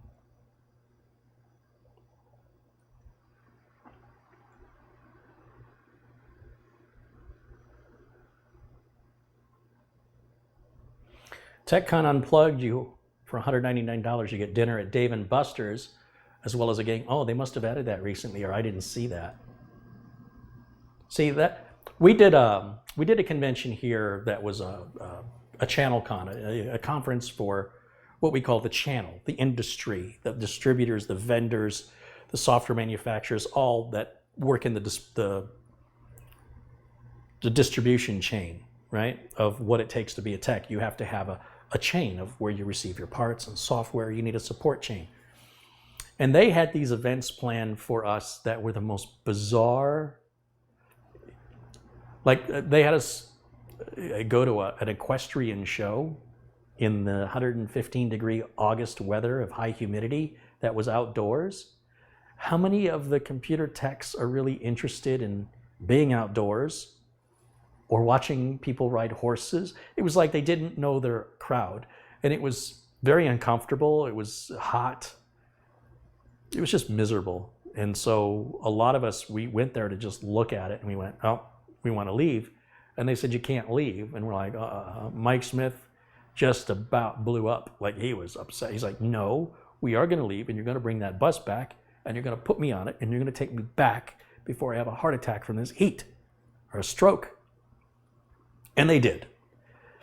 But I like the idea that the guys, Jeff Hallish, Paco, what's his name? Paco LeBron, I think. The guys running TechCon Unplugged are geeks. And the entertainment that they're selecting is entertainment geeks would like. Geeks like Dave and Buster's, generally speaking, right? It's video games. Right? So I like that. There's nothing more off-putting than going to one of these big corporate conventions that says they're there for the industry and they're really just there for themselves. And they're putting on a big dog and pony show, which is nothing realistic to the way any of us, at least none of the people that I know that were there, found any interest in whatsoever. And it felt like, boy, you don't even know your crowd. You don't even know the people you've invited to this event. You don't understand their personalities. And we spent money and travel and hotels to attend this event, and it just felt very disrespected. And we ended up just doing our own thing, like the escape room in Chicago. We just did that on our own. Again, thanks to Corey Fruitman over at Instant House Call that made that happen. It was his idea. It was brilliant. And it's unfortunate that ChannelCon didn't come up with that idea on their own. But instead, it was more what you would expect from upper management in corporations. These are the kind of things upper management would do, that manage people and have no idea what those people actually do. That's kind of what that convention was for. And that's why we don't go to it anymore.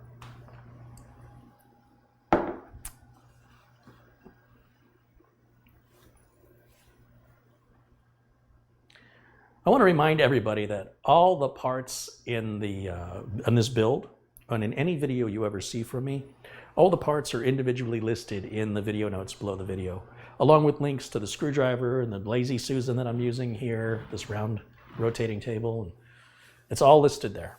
So please check that out.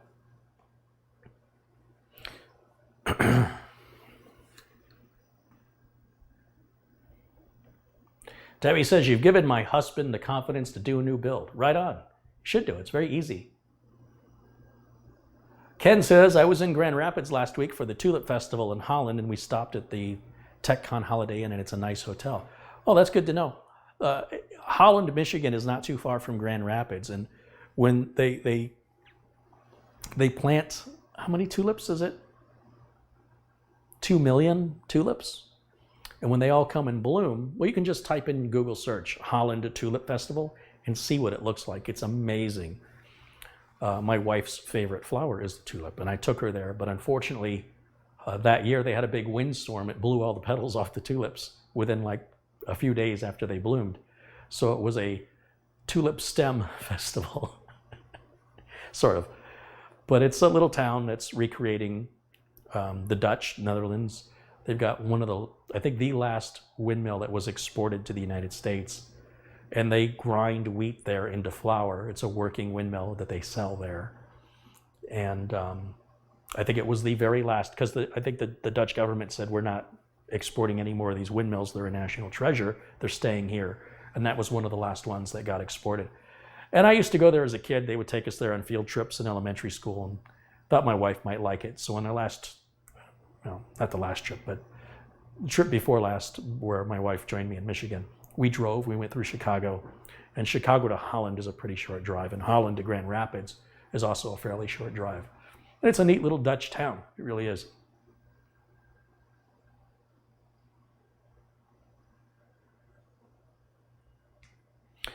Joseph says, I've got a typo in the video notes where I've listed the solid state drive as 1 gig instead of 1 terabyte. Oh, I see that. You're absolutely right. I better change that G to a T. I'll do that right now. Thank you for pointing that out. Probably could get rid of that extra space too. Just cram it all together as 1. There we go. That should be updated now. Here in Vegas, we've got the Coke store. Oh, I've been in the Coke store in Las Vegas many, many times. Many, many times.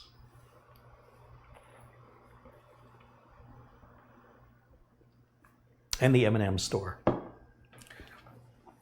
All right, I guess I can get the motherboard installed now that I'm distracted myself from working.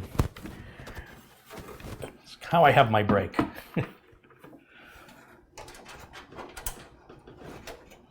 Sometimes you need a break from even stuff you enjoy doing. Think about it. Okay, let's get this installed here. Let's see, I want to turn this around this way. Remember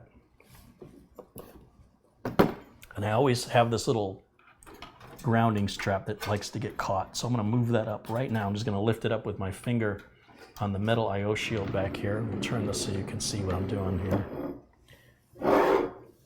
Here we go.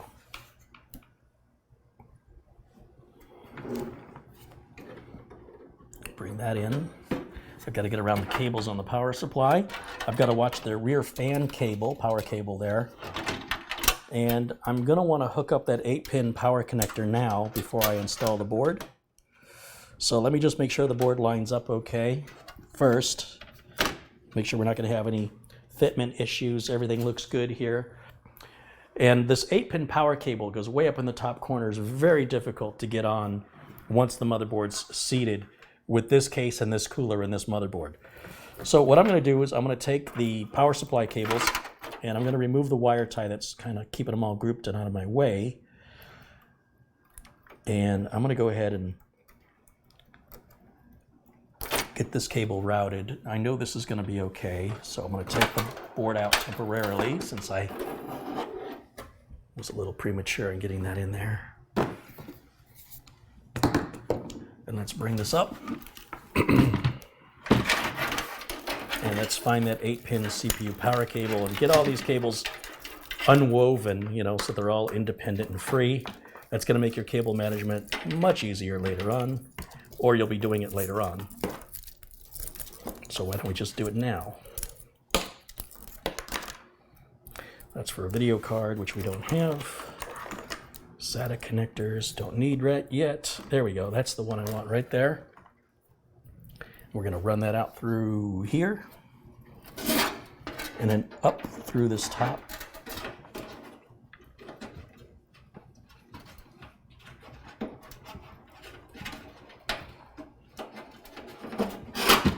Got a lot of slack right there, which is good. Now I can set the case back down. Now I'm going to bring the motherboard in. This is a little difficult for me to film and show and do at the same time. It's a weird angle. So bear with me on this process. I do have other close-ups and other videos of this process. Before I get the motherboard seated, now's the time for me to get that 8-pin CPU power cable on while I can still move the board around and adjust for any room I need to get my hands in there. That's the real challenge. And this is not common. This is just a combination of the board, the cooler, and the case that makes this one cable a little more challenging. If I had an all-in-one liquid cooler, I wouldn't be doing it this way because I wouldn't have a big heatsink in my way. That doesn't mean that's a reason to go with an all-in-one cooler. It's just a consequence of the process, the building process based on the parts, the combination of parts that you've selected. And I've built enough of these now to realize that it's a little challenging to do it this way, but it's a lot more challenging to have to do it after the board's installed. Just this one connector is the one that's the challenge. And there is the rear fan will go on just below this, but I can use the forceps and get that on with no problem after the fact. This one's much more difficult, as I mentioned. But this does make it a lot easier.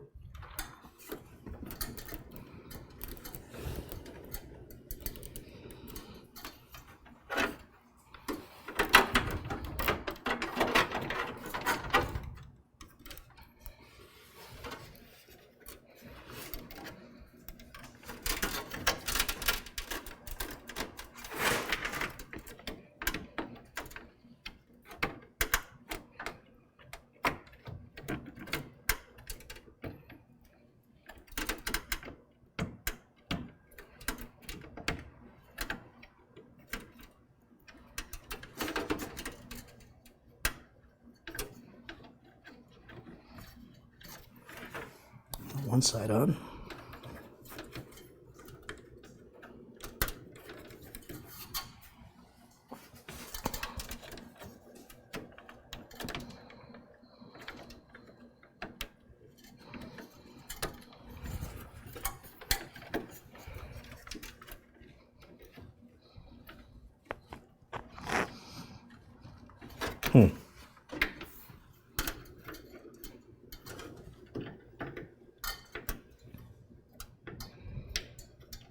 Kind of looking through the holes in the top of the case. It's still pretty dark in there. It's still hard to see. You should always take your time and enjoy your build. And if you ever get frustrated, just walk away from it for a little while. Go watch some TV, get your mind off of it. And chances are when you come back, whatever that thing was that you were struggling with will probably go on effortlessly. That's been my experience. I will say, though, without a flashlight, I can't really see what I'm doing. Even with the motherboard out, it's still a pretty tight fit and a little bit of a challenge. But it only has to be done once. Once we get it on there, we're golden. I can see now, which is helpful.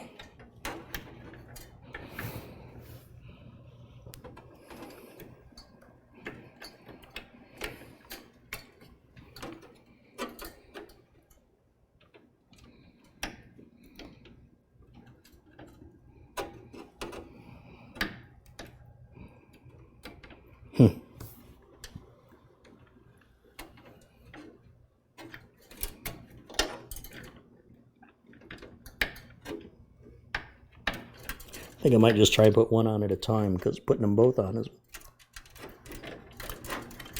not working for me.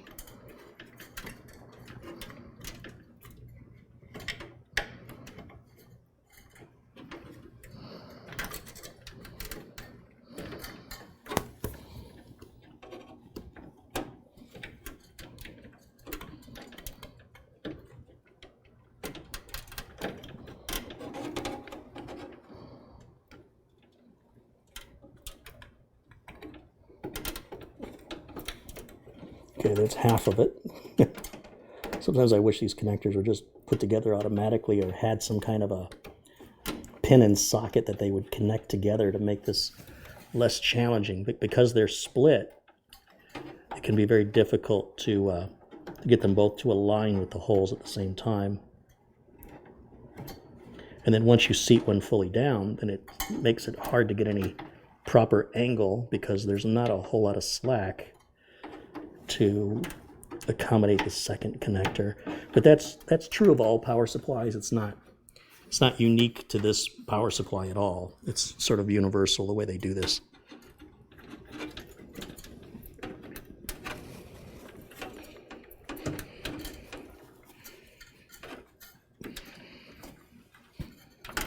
I don't normally struggle this much with it. Must be out of practice. That week off is really killed me. It wasn't really a week off. It was a week off from filming. And it's different when there's a camera on you and 1,000 people watching. No pressure. No pressure at all.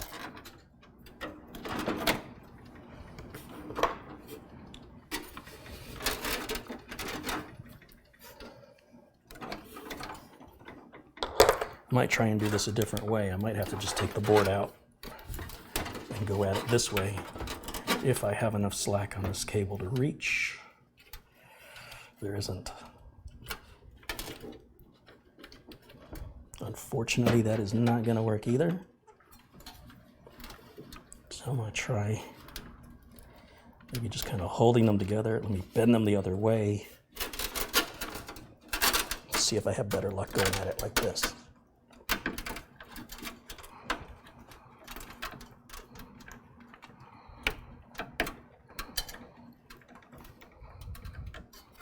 So close. I think my battery is dying in my flashlight. A different flashlight. So on the other build, I had used a modular power supply where I was able to just fully have the cable out entirely, which gives me a lot more room to work within.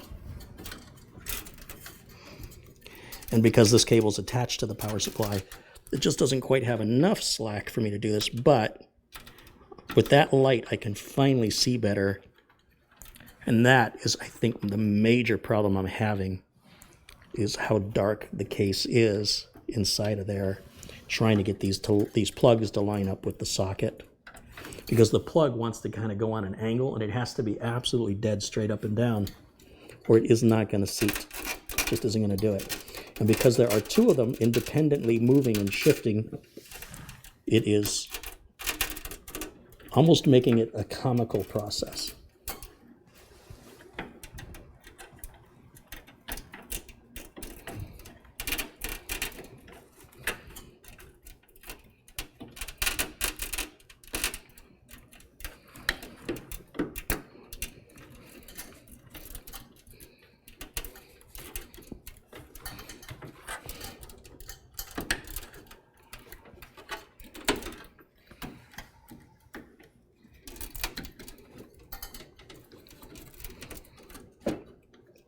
Seems like I keep getting one side in, and then it makes it difficult to get the other side in.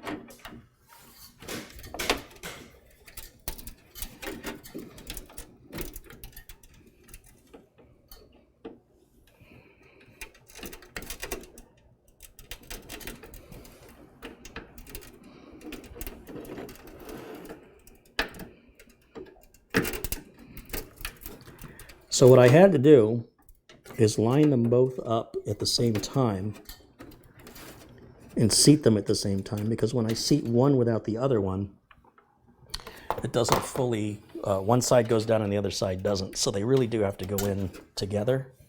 And I just heard the other side click. So we should be good to go.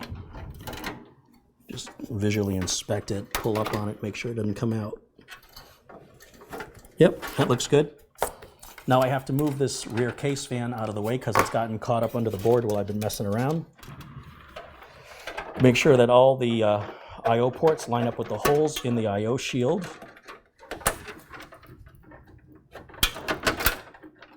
Just like that. And I push the board forward and down. And I've also realized this board has that mounting point that only Gigabyte uses. And I'm going to go grab a plastic standoff to stick in there. It's not required if you're building what I'm building. You don't need this part. I happen to have a lot of these because this is what we used to do to mount motherboards back in the 90s. And so I accrued quite a lot of extras, and it's just a way of me getting rid of them. To be honest, I hate to throw them away.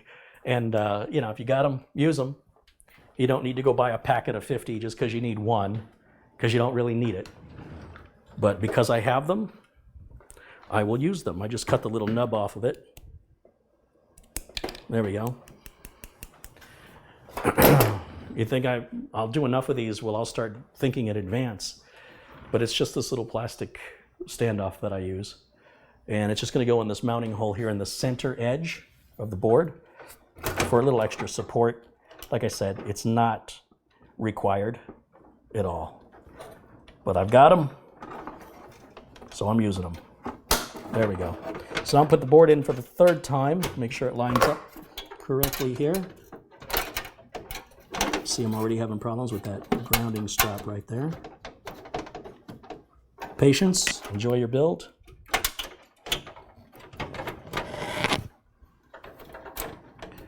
It's looking good. That's all lining up. And the motherboard is now seated. And I can secure that down now with the screws that came with the case. I'm going to need 5 screws. I remember that from last time. Let's take a look.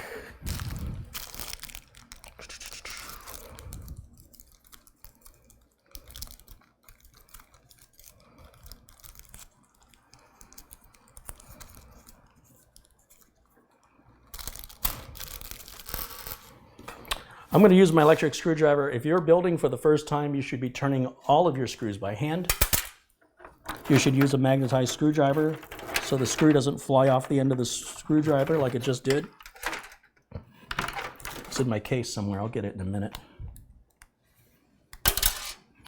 Wow. If your screwdriver's not magnetized, you can buy this little tool. I've got one here, and you just run the driver through it. If few times.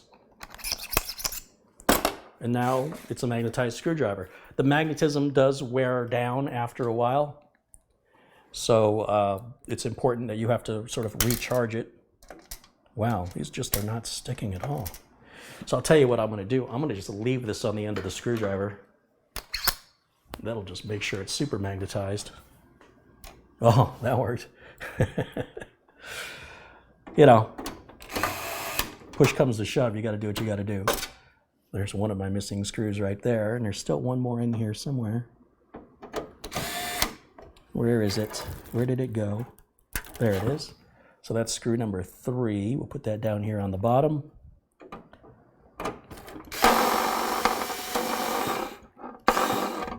Bottom is not lining up, so I've got to loosen the ones I've put in. Shouldn't really be tightening these down anyway, because you may need to shift the board, as I have to do right now. Let me get this magnet off of here, because I need more room.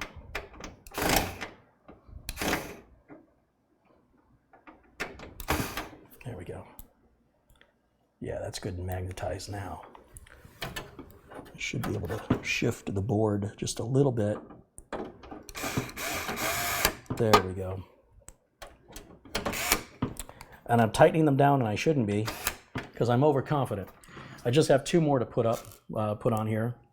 One screw goes up here by the RAM. Sorry, you're going to look at my back for a minute. And then one screw goes right up in this corner, back where we were putting that cable on.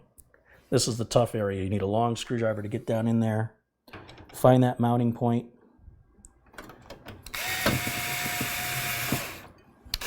Which apparently is not lining up.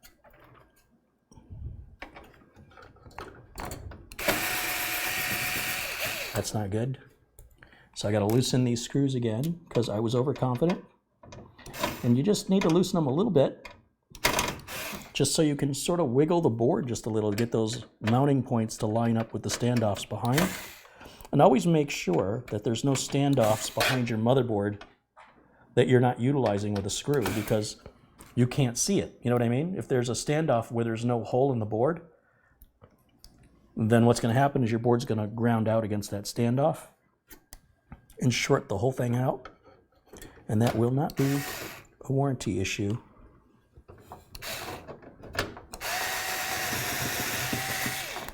Just not quite getting at it.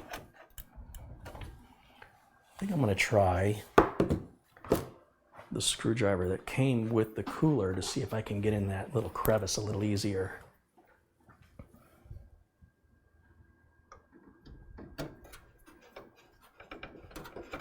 You see how far down that is?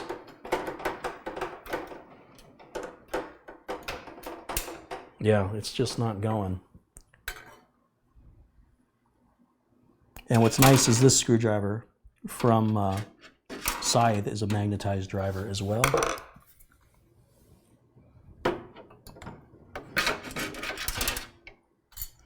And what needs to happen is the board has to be slightly shifted forward or backward to line up that mounting point with the standoff below it. And in fact, I'm going to even grab a different screw just in case there's something wrong with that screw, which is also possible.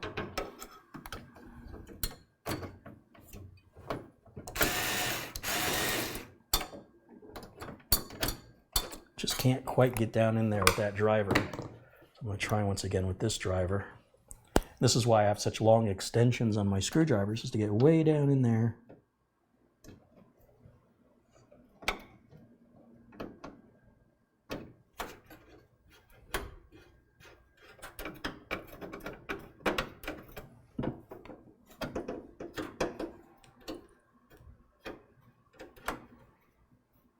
Feels like it's spinning and not going in.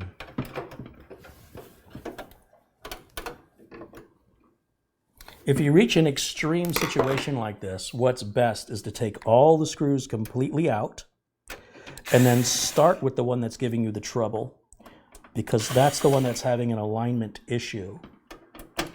And these alignment issues are really easy to resolve when the screws are all out. We know all these other screws align properly. And as long as we start with this first one that's being difficult, which I can see now, we should be okay with all the others. So we're going to start with this corner. And what I have to do to make this work is I'm going to have to push the board towards me while turning the screwdriver at the same time. I think it just seated. Yep, it did. Now I can put those other screws back in, and everything else should line up, in theory. In theory, we should be okay now. That one went in fine. So that's 2. This one will be number 3. Remember, there's 5. 3 went in. Let's put in 4. And now let's put in the last one, number 5. Perfect. That is the motherboard installed in the case.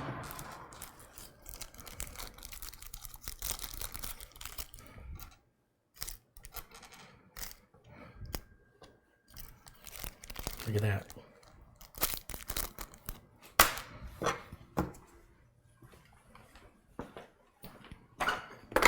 Oops. That's a customer screwdriver. Customer gets that. Whew. It's not normally that difficult. That 8-pin CPU power connector, though, that'll be a little bit of a frustration with that big, any heatsink that's that big on a case that doesn't give you a whole lot of room at the top like this one. Like if we had a longer, taller case that was designed for a liquid cooler, that would be a lot easier to just get your hand in there and do it. But you only have to do it once. And again, the modular power supplies, where they're fully modular and you can plug the cable on without plugging it into the power supply, also makes that job a lot easier as well. I think I need to turn my AC back down because it is getting hot. We're already over 100 degrees Fahrenheit here in Phoenix. And it's hot. You can feel it.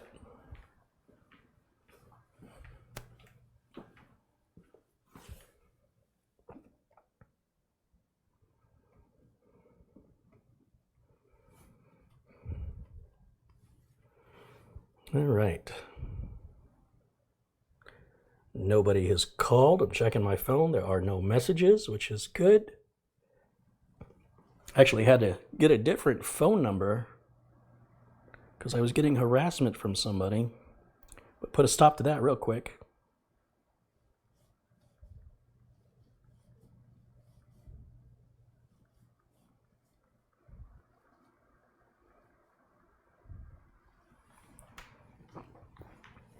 All right.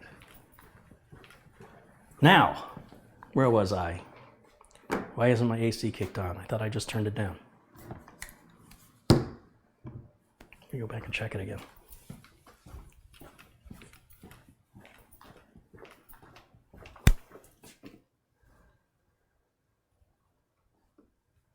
There we go. That should work.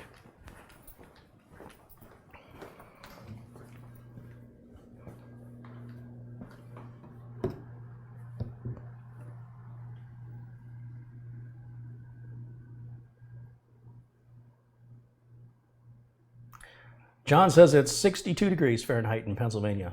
That sounds nice. I'll take that. So you could also have installed the heatsink and fan after the cable's been boarded. Yeah, absolutely. I don't have to install the heatsink and fan outside of the case, especially with this design. It would probably make more sense because there's a full cutout back here to, access that back plate. I mostly do that so you guys get a full view, but I've done that enough times now that you shouldn't need that full view anymore. And that would make more sense. Absolutely. It'd be no big deal to plug that 8-pin power connector, modular or not, without that big heatsink in the way. Absolutely true. Good.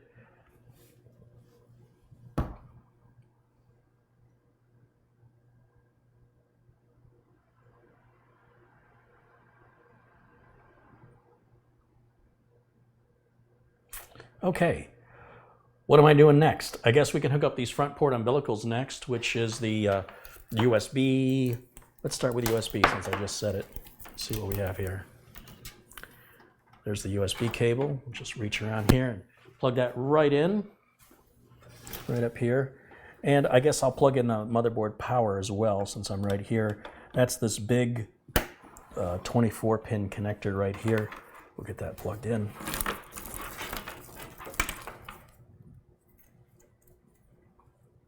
Let's see, we're going to run that out first. We'll bring it up through here. And bring it around.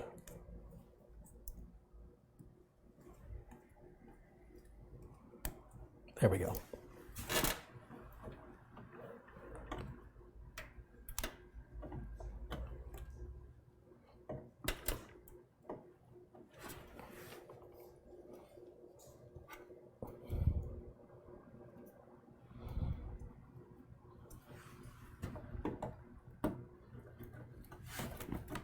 There it is.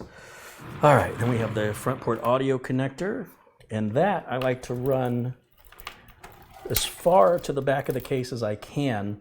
And one of the advantage of this other power supply is it's not as long as the other EVGA power supply, so I can actually get it right in this little opening right here, which is totally not by design, it just happens that way, because I need to plug this in all the way down in this bottom corner where it says F audio or front audio. Sometimes it'll say FP audio for front panel audio. Different manufacturers may label it with a slightly different wording, but it's always going to be an audio connector, and it's generally always in this left quadrant of the motherboard right in here. And then I do think we have that Q connector in here we can use for the rest, which makes life a little easier. There we go. And we can just take these umbilicals here, which is the power switch, reset switch, power LED, and hard drive LED, and plug them into one connector. And then we just plug that single connector on instead of 4 individual ones. We just have to take these 4 individual ones and plug them in right where it says to plug them in on the connector here. Oops. So what do we have? Hard drive, LED,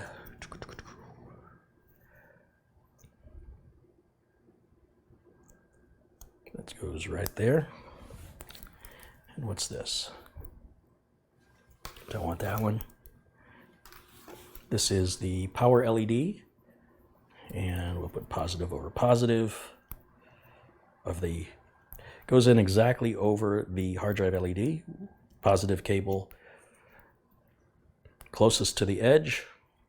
Same with the power LED. The power LED the hard drive LED positive cable goes closest to the edge of this connector, and the power LED just goes right above it with the same positive going closest to the edge. And then we just have 2 connectors left. This is our reset switch, which goes right beside the hard drive LED, right in the next 2 pins. And then we have a power switch, and the power switch goes right above that one, right beside the power LED, above the reset switch. So you've got all 4 cables all bunched into one side of this connector. And then we can take this connector and run it through right here and plug it in to the lower corner of the board. And at this point, even though I haven't hooked up any of the fans, oops, sorry, these cables all have to be towards the left. We can now test fire the machine. I have not hooked up the optical drive, obviously. I'm not concerned because the optical drive is not needed to test fire and install Windows. We can do that later. I'm not worried about the front or rear fan. I won't even hook up the front fan because there's no discrete graphics card to cool. All we're going to do is bring in more dust and potentially have a support call in the future that my computer's making noise, and it'll be because bearings in the fan are going. So I keep that as sort of like a spare. If the rear fan, which I will hook up later, ever does go, customer has a free fan right there. It's just a matter of swapping, pulling this fan, replacing it in the back. It's all made by the same manufacturer, and it's going to sound the same as it did before, since we're not going with a faster fan or a louder fan. So yeah, I think we're ready to do a test fire. I'll also put a couple of screws, put a screw on each side. In fact, I'll just do that now to secure that optical drive in place. If you're building locally, if you're not shipping, then you really don't have to do that. Well, this is local. I do have to transport it to the customer's location, And I just feel better using the screws, even though it probably won't come free. I have the screws, so why not use them? I'm just going to put one on each side. I'll put one right down here. There we go. And there's only a place for one screw on this side here. And that's going to secure that optical drive so it will survive any sort of transport or shipping without coming free. But as I mentioned, if you're building for yourself in your own home and you're not moving the computer anywhere, it's an option. You don't have to put them in if you don't want to. We're ready to test fire this bad boy. What do you think? You think it's going to work? Of course it's going to work. Let's see, we'll grab a power cable. Let's see, what else do I need? Get this out of the way. Put this in the wrong drawer. That goes back here. HDMI cable.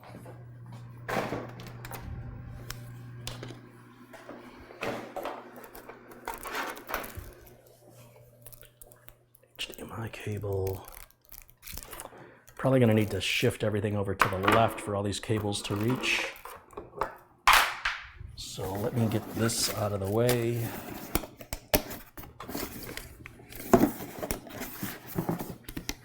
I'll just put it up here for now.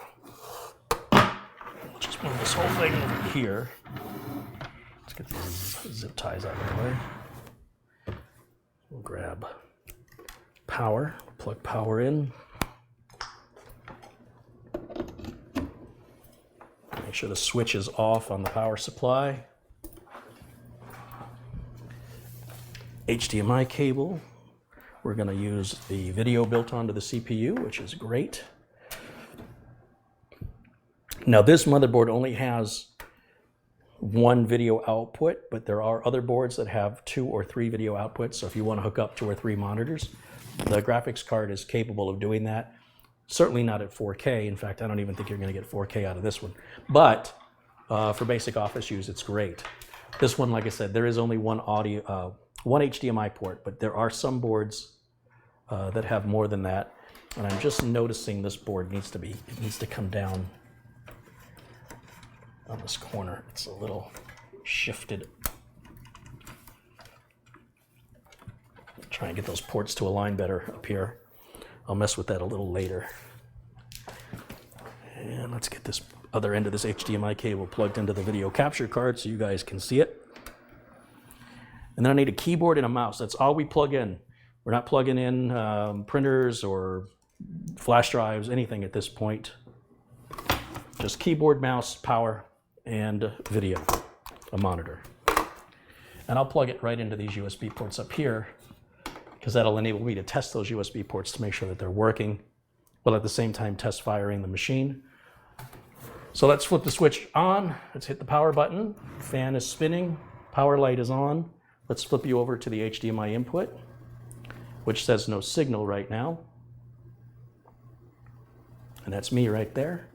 And if everything works, we should get something happening in upwards of about a minute or two. There it is. Now, I've already downloaded the BIOS for this motherboard the last time, and I've kept it on this flash drive. So I'm going to go ahead and plug it into any USB port back here. And then we'll hit, let's see, Control-Alt-Delete. And I'll hit the End key on the keyboard. That should take me into the flashing section. See on the bottom right, it says hit End for QFlash. Update BIOS. F13 is the one I want. We currently have F8 right there. So this is 5 versions newer. And it's updating, so we just wait a minute and we'll have the latest BIOS installed.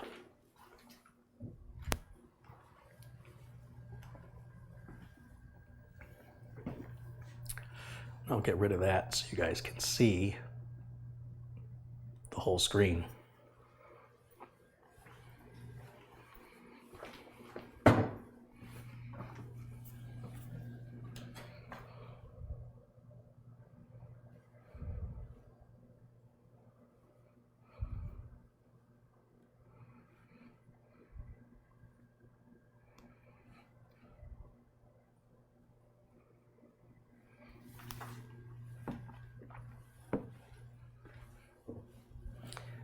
It's important you allow the BIOS update to do what it needs to do. Don't interrupt it. Be patient. While we're waiting, I'm just going to move a lot of this documentation and stuff we've got left over into the motherboard box, power cable, because that all goes to the customer with the system.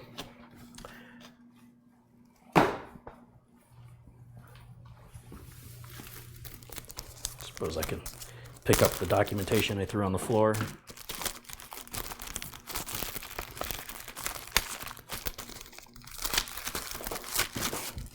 Put that in the motherboard box.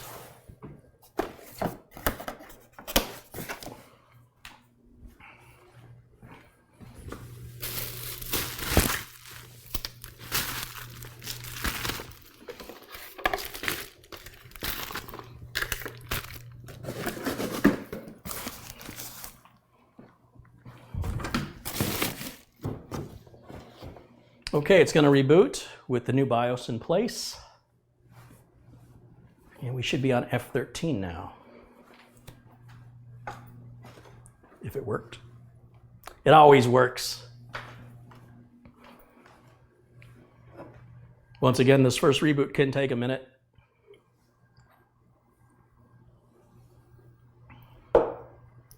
Be patient.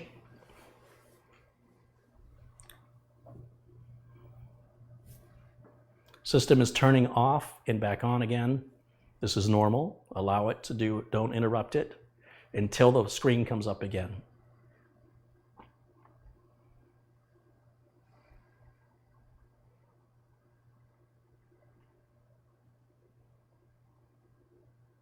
And the machine set itself off again. Remember, leave it alone. It's probably going to take a good 2 to 3 minutes for this whole process. It might feel like 10 minutes, but it's not. It's just 2 to 3 minutes. Be patient. And there we go. Now we should be in BIOS version F13, and we are. So with that completed, the next thing I want to do is shut the machine down. I'll just hit the switch back here, pull this flash drive out, which has our BIOS on it, and I'll grab my Windows 10 installation media. We'll plug it in. And again, no network connector, no internet connection. We'll turn this back on, and it should only boot to the, it should only boot now to that flash drive because nothing else is bootable. So we'll give this just a minute to fire up, and it should just automatically boot into Windows 10 installation media. Here we go. Let's see what happens. There it goes. Little circles going around, so it is loading that off of the flash drive. And here we're just going to click Next. You guys have probably seen me do this enough times. And Install Now.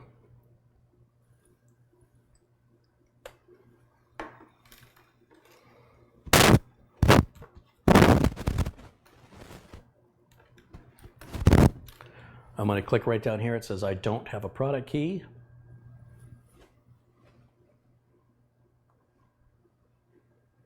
And I'm going to install Windows 10 Pro because that's what the product key is for. You have to accept the license agreement. Choose Custom Install. There's only one drive to install. That's why if I were multiple drives, I would only install the main drive first. I would not hook up any secondary drives until after Windows 10 is installed to reduce any confusion as to where do I install Windows. So because that's our only choice, I only have to click Next. And Windows is going to automatically put multiple partitions on that drive, 4 of them. It's going to format those partitions, and then it's going to install Windows 10 on those partitions. And we just have to kick back and let it do its thing. And that's how easy it is to install Windows these days. There's no more insert disk 2, insert disk 3. Those days are behind us, long behind us. So what we're waiting for Windows to install. Does anybody have any questions for me? And the system, as you can tell, dead quiet. However, we only have 2 fans running, the CPU cooler fan and the power supply fan. I will hook up the rear fan later on when I do cable management on this.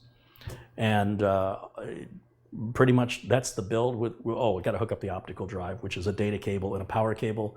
clean up the cabling, get all the Windows updates, activate Windows with the product key, and then get it delivered to the customer, transfer their data.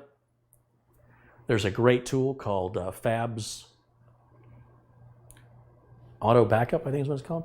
And it's really designed for techs to move a customer's data from one computer to another.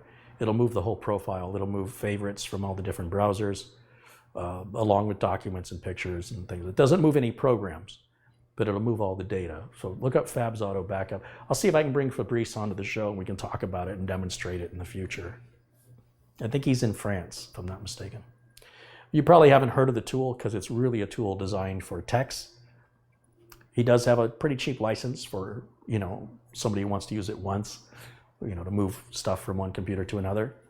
But for the most part, it's one thing to just copy the user directory, but then you don't get like Chrome favorites. You don't get a lot of, other program data like Outlook and stuff like that. It gets moved around different places. So Fab's Auto Backup just pretty much automates all of that. And the list of everything it's looking for and moving is very thorough.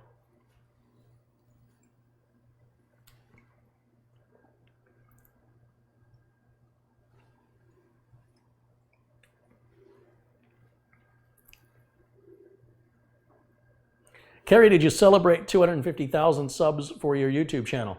Oh, that's a good point. Yes, we did finally cross 250,000 subscribers.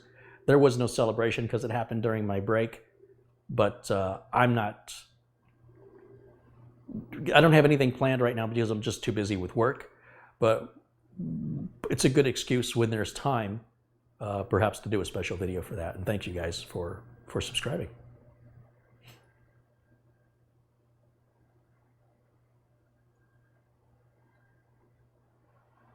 Adam says, Carey, I built a system for my customer 3 weeks ago. Can I send you a picture of it? Of course you can. Love to see that stuff.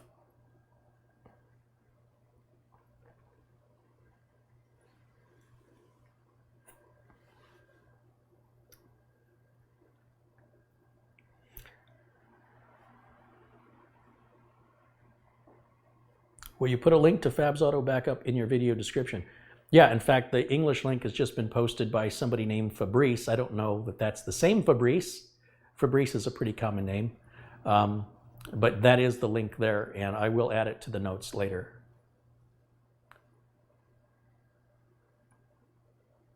Carey, I'm from Nottingham, UK. I'm visiting your area in August, Four Corners, Monument Valley. That's not my area. Four Corners and Monument Valley are way, way, way north, right on the state border.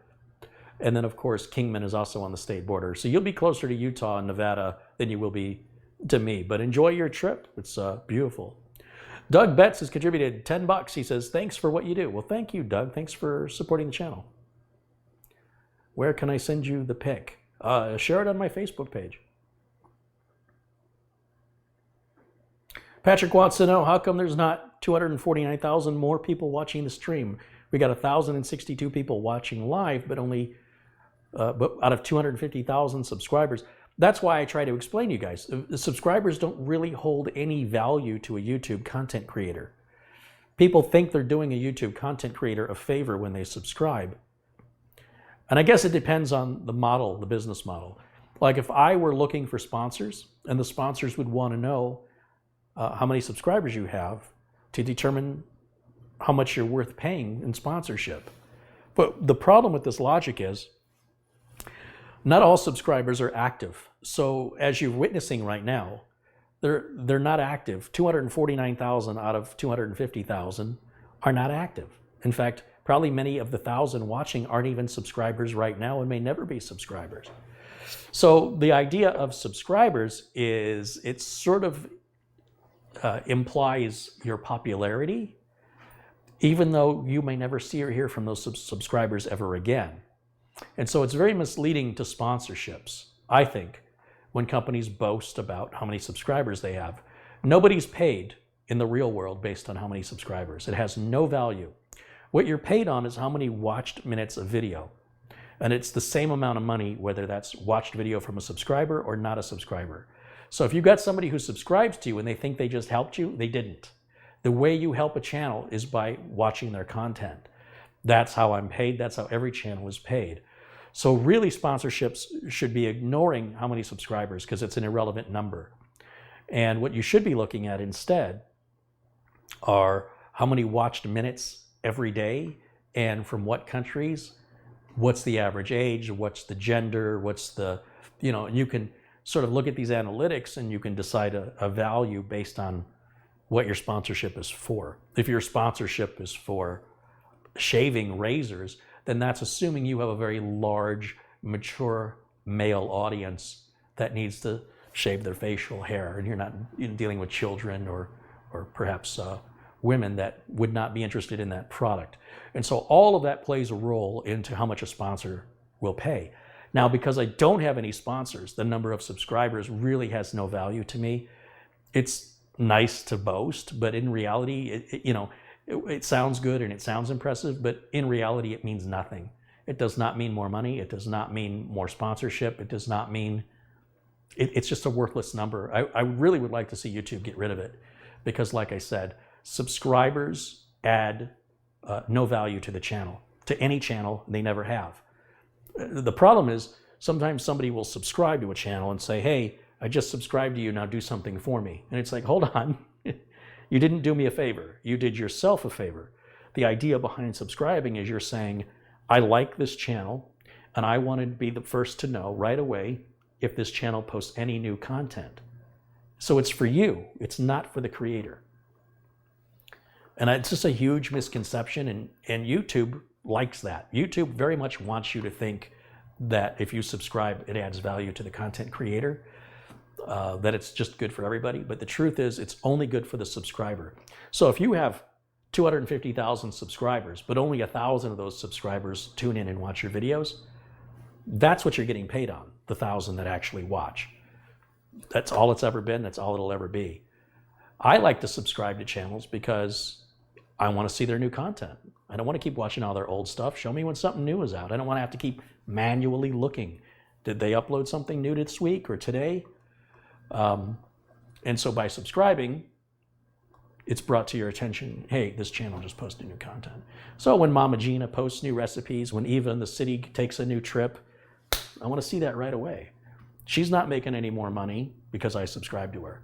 But she is making money when I react to the subscription notification that there is a new video and I click on it and watch it. It's that clicking and watching that gets people paid on YouTube, including sponsorships. This is going to go to Natalia. Did I spell it right? I think I spelled it right. Better do it again just to be sure. My screen is really tiny. I've got a picture in a picture in a picture. So what you see is bigger than what I'm seeing. But that should be good. I'll hit enter and no password there. And I'm going to decline Cortana. And we'll turn all this stuff off.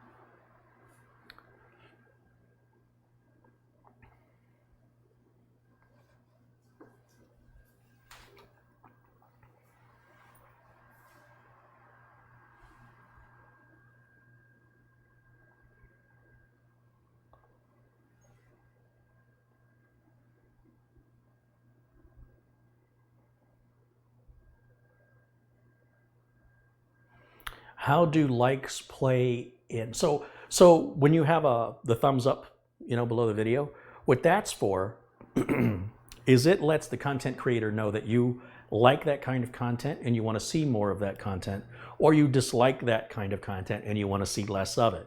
That's strictly for the content creator.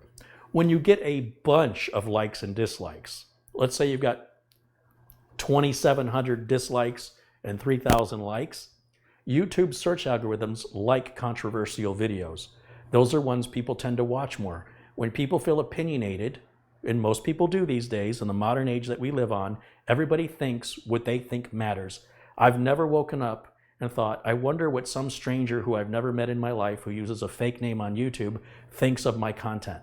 It never once has ever occurred to me that I should care what some stranger who I've never met in real life thinks of my content, but they seem to think I should care.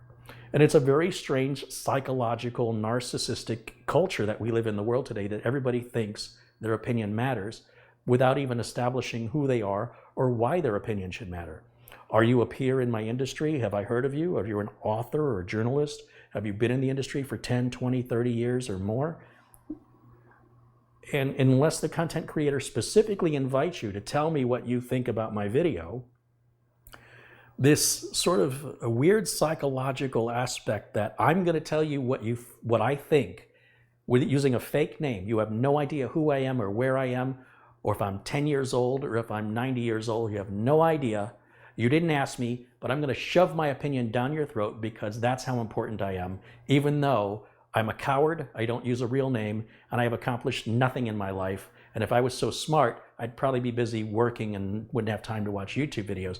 So there's this whole sort of inner working, and that's just general, right? That's in general. There are certainly people who I consider to be my peers, who've been in the industry, who on a rare occasion have the time to watch YouTube videos. Sometimes people ask me, what other YouTube tech channels do you watch? I don't watch any of them. For the most part, I don't have time. I can't be here talking to you and at the same time be watching another channel. I don't know where you think, how many hours are in a day. And if I do watch YouTube, it's usually not tech. I'm not interested in tech.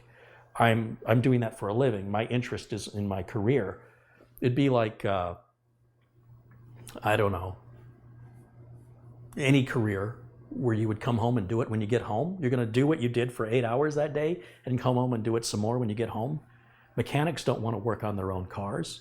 They get paid to work on other people's cars. They don't get paid to work on their own. Some of the worst cars you'll see on the road are owned by mechanics. It's true. It's true.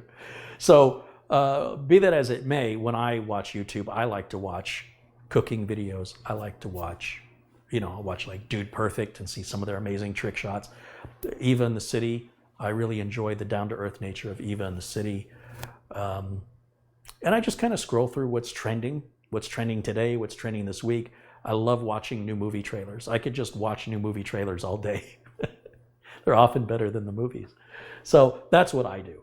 On a rare occasion, if I'm looking up a particular component, if I want to know a little bit more about it before I invest in it, I'll certainly just use YouTube search. There's not any one channel I go to and take a look and see. Sometimes I'm pulling up foreign channels. They're speaking a different language, but the shots are so clear, I don't need them to talk about what they're, to explain what's on the screen. I can see that.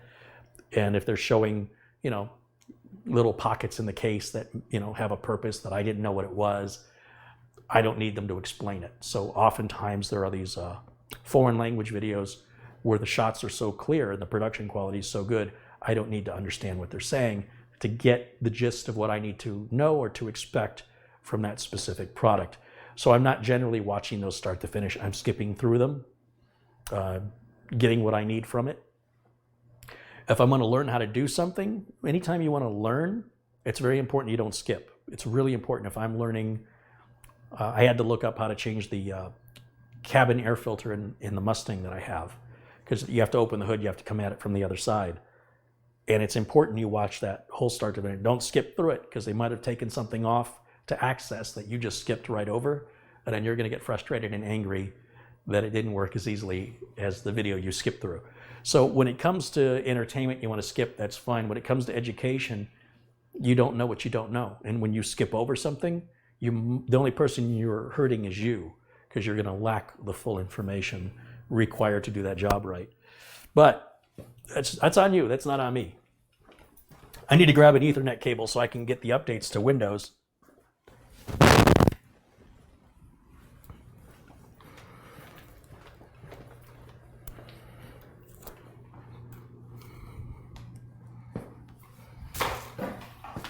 We'll get this plugged into the router over here. And now that Windows is installed, now I can plug it into the internet and we can get all the updates. Done with the flash drive for Windows. This is the flash drive that I've made for installing Windows.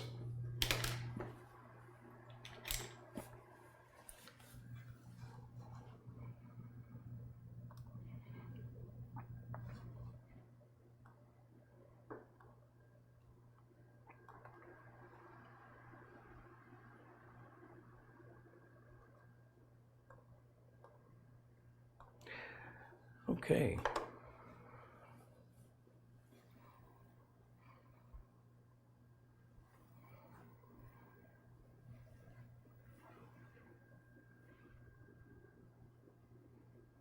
So if anybody's got any other technical questions for me while we're waiting for these updates to install, I'll do my best to provide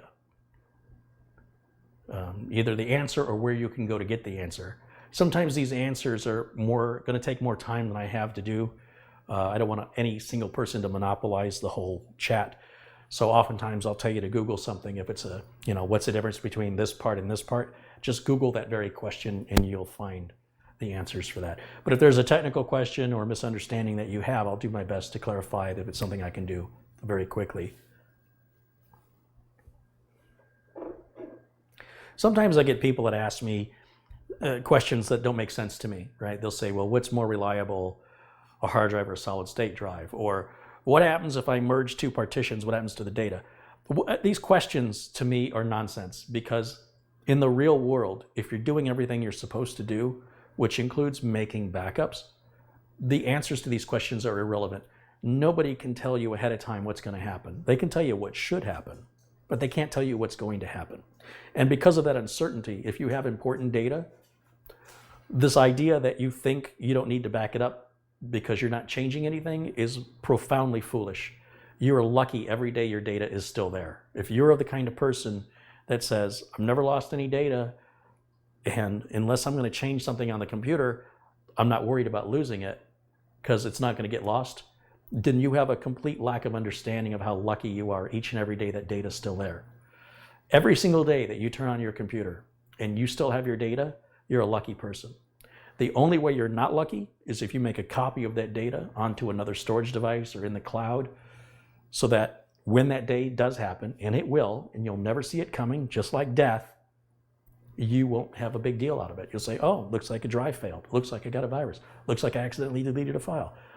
Whatever it happens to be, it'll always be unexpected. This idea that I'm going to back up my data now that I expect it because I'm going to partition the drive or I'm going to install a piece of software, what's going to happen to my data? Who cares?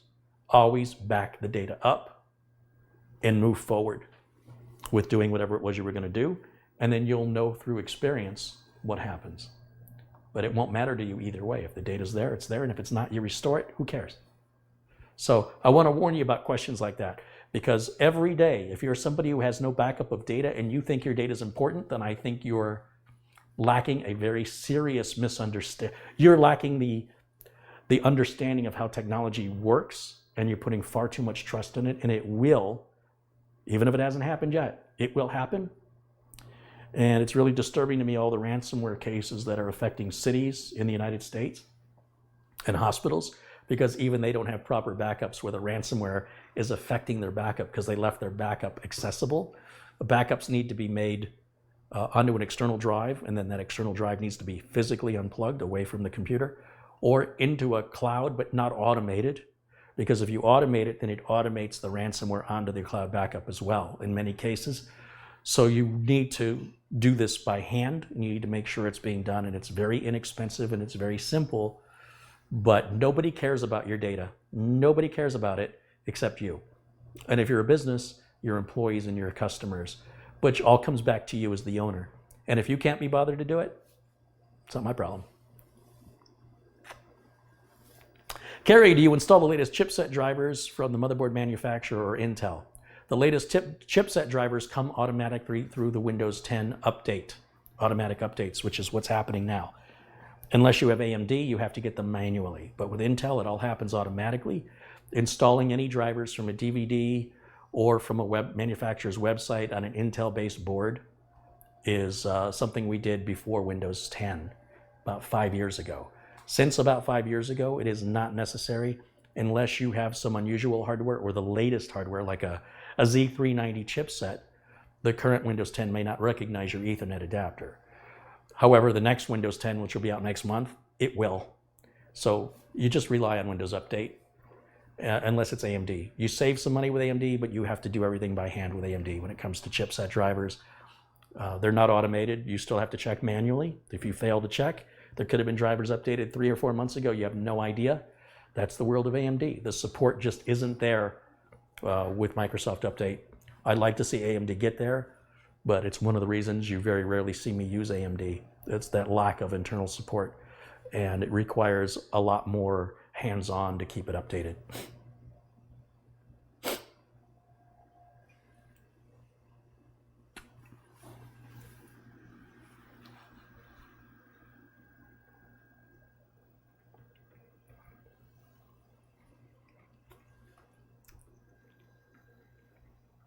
And of course, there are automated backup processes, but the problem with an automated backup is you have to audit it, you have to supervise it, at least occasionally, because if you trust that it's happening, you're going to be very disappointed when you need that backup, only to discover when you need it that it's all not there or it doesn't work.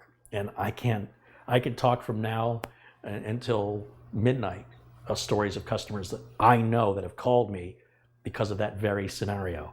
I've got a backup, but it's not restoring. Now what do? You weren't making your backup right. And it's unfortunate that a lot of people who eventually go through this pain still don't make their backups right afterwards. They figure, well, that's behind me, that won't happen again. I mean, if it took 10 years before that ever happened, it'll be another 10 years before it happens again. Nope. Mm-mm. And if you're so flippant with your data, then I'm flippant with my attitude about caring. I'm not going to care about your data more than you do. Thomas Russell's contributed $20. Hey, thank you, Thomas.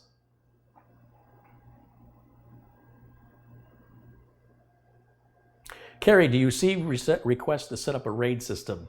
I did back in the 90s, but not so much today. These solid-state drives are so much faster, especially NVMe drives, that putting it into a RAID slows it down. You actually get the opposite effect in RAID with modern NVMe storage. And again, it's an outdated technology that isn't really used. Unless you have a network attached storage, which handles all of that automatically anyway, RAID systems are not backups. If your building catches fire, if you're burglarized, if there's a flood, if there's a data corruption issue that corrupts the whole RAID, you're screwed. You're just screwed. In any of those scenarios, ransomware, screwed, because you can't disconnect it and move it out of the building. Anything that happens to the building happens to your data. And of course, anything that infects the system affects the network. And if your backup's on the network, your backup's shot. Doesn't matter if it's Google Drive, it'll infect it. So the only real secure solution is to back up the way we used to back up in the 80s, which is you make your backup on a separate media and you move that media into a different building, and that secures it. And that way, if that building catches fire, because buildings never catch fire.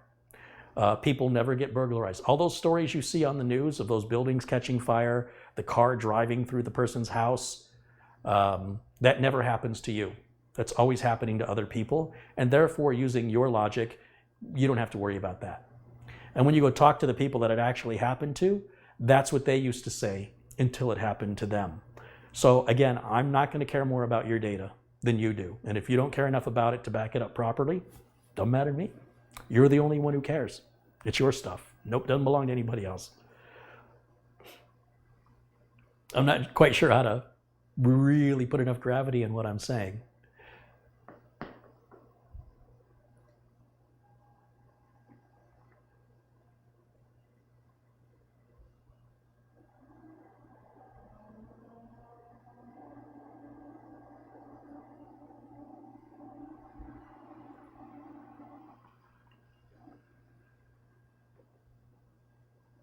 Robert says, thanks for the update on Silverstone. I'm a patient man. I have not gotten my unit yet, but I'll keep you in the loop. I figured I have to wait because of the size of our group. Yeah, I appreciate your understanding on that. I did warn everybody in the video that it was going to take 2 to 3 weeks. So right now they're finishing up the rest of the orders this week and then give it a few days for the mail. So by the end of next week, you should have it. If not, please let me know.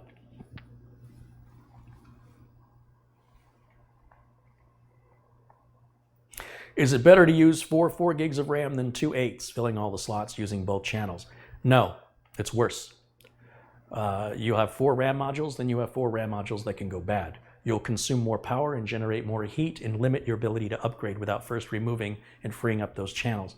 Dual channel works fastest in dual channel, and quad channel, if you have a chipset that supports quad channel, works fastest in quad channel.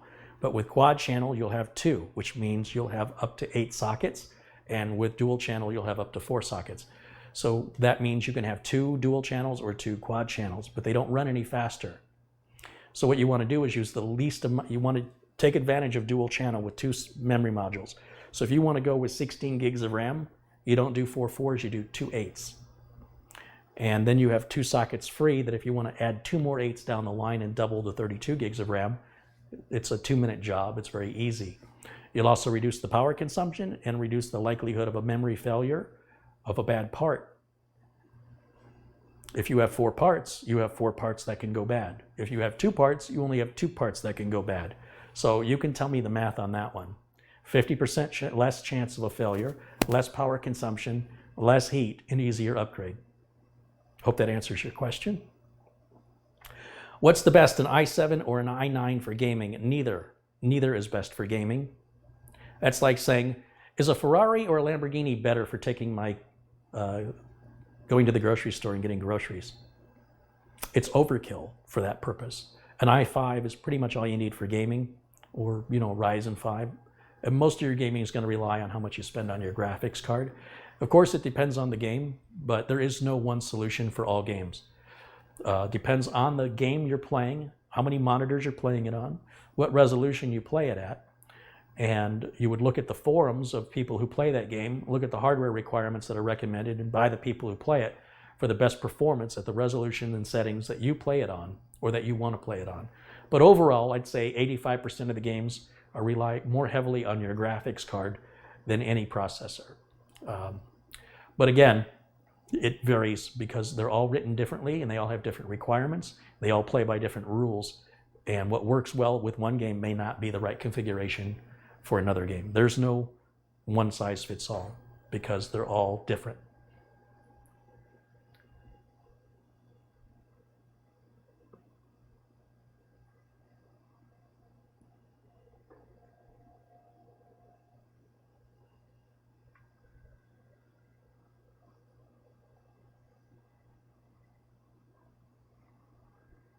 Just look through these comments, see if we got other questions here. Or that wants a restart. Let's give it a restart.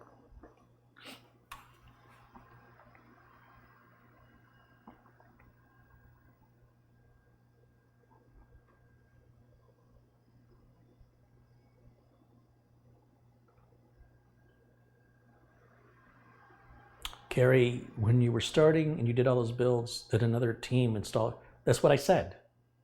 That's exactly what I said. Okay. Carey, I followed your advice. I just received my Silverstone M2 MSO9 USB enclosure today. Thanks for the discounted link.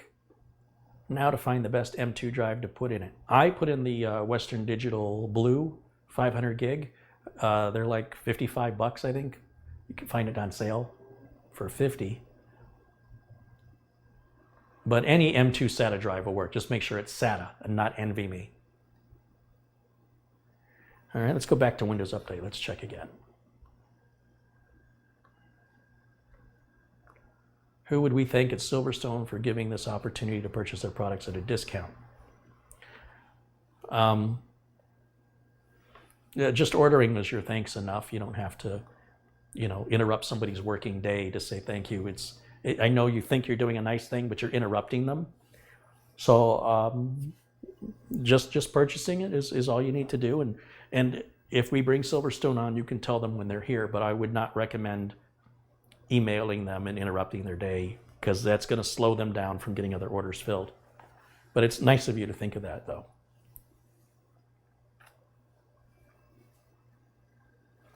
Okay, now let's put the Carey Holzman's, Uncle Carey's Windows 10 optimizer on here, and let's optimize this bad boy. And this just automates all the things you used to see me do by hand. My friend Nick over there at D7X Tech wrote this application for me, and we make it available for sale for $10. You guys can buy it if you want to, or you can do all these little tweaks by hand, but it's $10. You get free updates until January 2021, and there's already been lots of updates to this that address, just make it better. Make it better than it was. It was never broken, but Nick keeps enhancing it. So now we're at version 1.3, and it just automatically checks all the boxes for the recommended settings of the way I configure Windows 10. And if you have a laptop, it automatically detects that and turns off these two checkboxes automatically. So you don't even have to think. You just run it, hit apply, and it turns off indexing. It'll free up some hard drive space. And it'll want to restart, and it'll put the My Computer icon up there on the desktop, gets rid of that stupid people icon down there on the taskbar. It'll prevent the taskbar down here from hiding anything. You see there's a lot of other stuff running. So when I reboot, that'll all be unhidden, all by default, along with a couple other little tweaks that, little tiny tweaks that don't make a lot of difference by themselves, but added up together, frees up some hard drive space, which is pretty valuable on a solid state drive, and frees up a little bit of resources. So it doesn't hurt anything, I guess is what I'm trying to say. No harm in running it. And then when I'm done with that optimizer, I can just get rid of it because I don't need to run it ever again. Maybe after a big Windows update, like the next Windows 10 big update next month, might reset some of those settings. I don't know yet until it's official. But in general, you don't really have to worry about that. There we go. And then that configures Windows exactly the way I like it. There's two other things I would change, and that's with Edge. When I bring up Edge, I like to change the home page to Google. So I go here, I go to Settings, open with a specific page, and I'll just type in google.com, and then I'll close it and test it.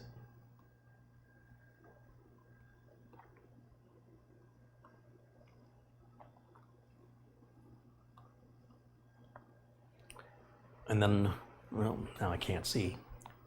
Let me get rid of my picture here. So now I'm going to change the search engine to Google. So back to Settings, over here to Advanced, and then down to the bottom, change search provider. Since we've gone to Google, now Google search becomes an option that we can set as default. Might have Nick change that. I don't know. That's a very personal thing. Some people don't like that. So I haven't asked Nick to include it. It's easy to change. And now I can shut this machine down, and then we can switch back over to the main camera. There we go. Got my hair cut really short on the sides. It's got to grow out a little bit, a little too short. In the meantime, if anybody has any other questions, that's going to wrap up today's build. Like I said, I just have to wire up the optical drive, do the cable management. What else? I think that's it. Easy, in and out.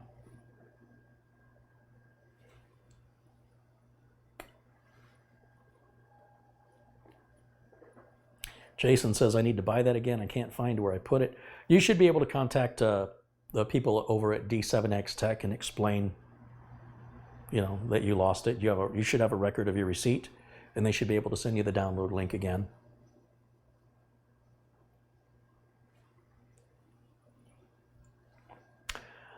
Reported access denied. Yeah, the batch file is just for turning off indexing.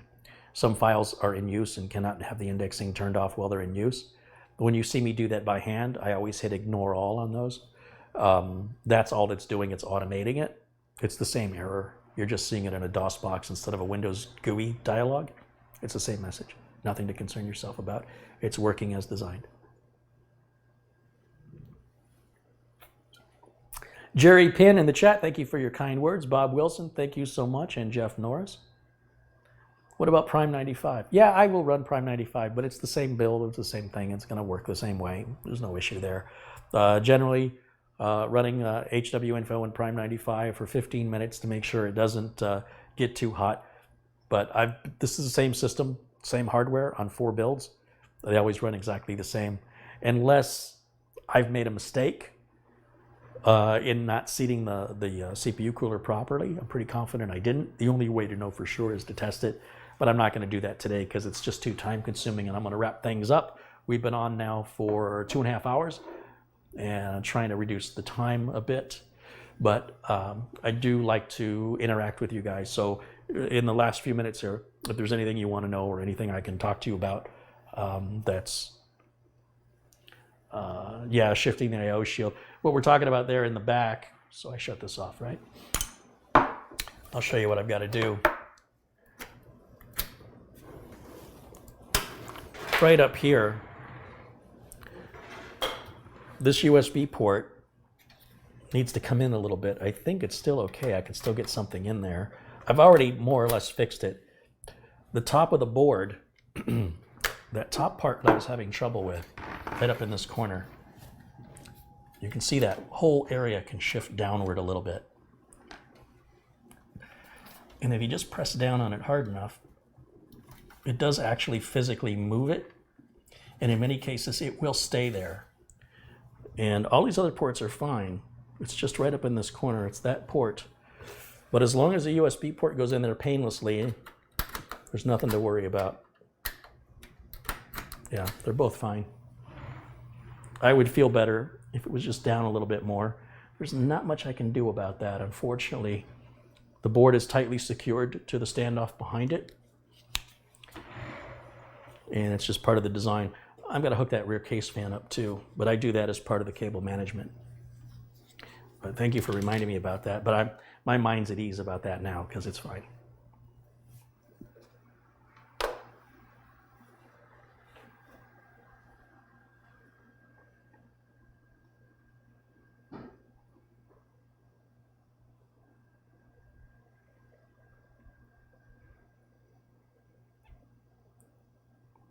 When am I planning to do another giveaway to a deserving veteran? I never announce when I'm going to do it. And the reason is I want to take care of our community. So I want people that are part of our community to be the ones who are considered for these giveaways. When we have helped everybody in the community, then we can extend out beyond the community. The last thing I want to happen is to have a bunch of people, like if I said, hey, we're going to do a giveaway on a certain day, and then we have 3,000 viewers jump in, and we know 2/3 of them have never seen a video before. They just came here for free stuff. I don't want those people. I don't want them. So not yet. Let's take care of our own. And the only reason I'm going to know if you're a regular is that you're going to be here when it happens, never knowing when it's going to happen. That's how it works. It is not for a friend. It is not for a family member. It is not for someone you think is in need. You have to nominate yourself. You have to be here during the giveaway. And there will be no warning as to when it happens. And that's the way it's always been, and that's the way it will be until we take care of all of our own. Once we've taken care of our own community, then we can look outside of the community to friends. You might know that they're deserving, family members. But again, there's nothing in the giveaway that's really that expensive.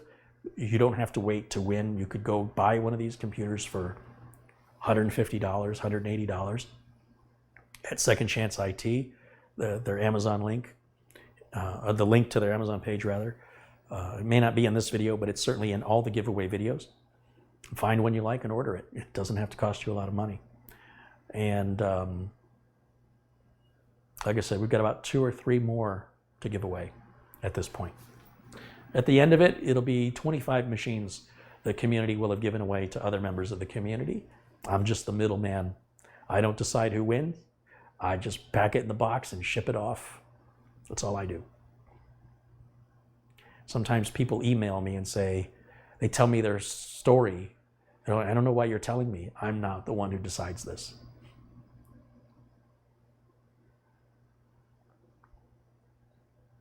John Edwards says, hey, great stream as always. Thanks, Carey, mods and chat. Thank you, John.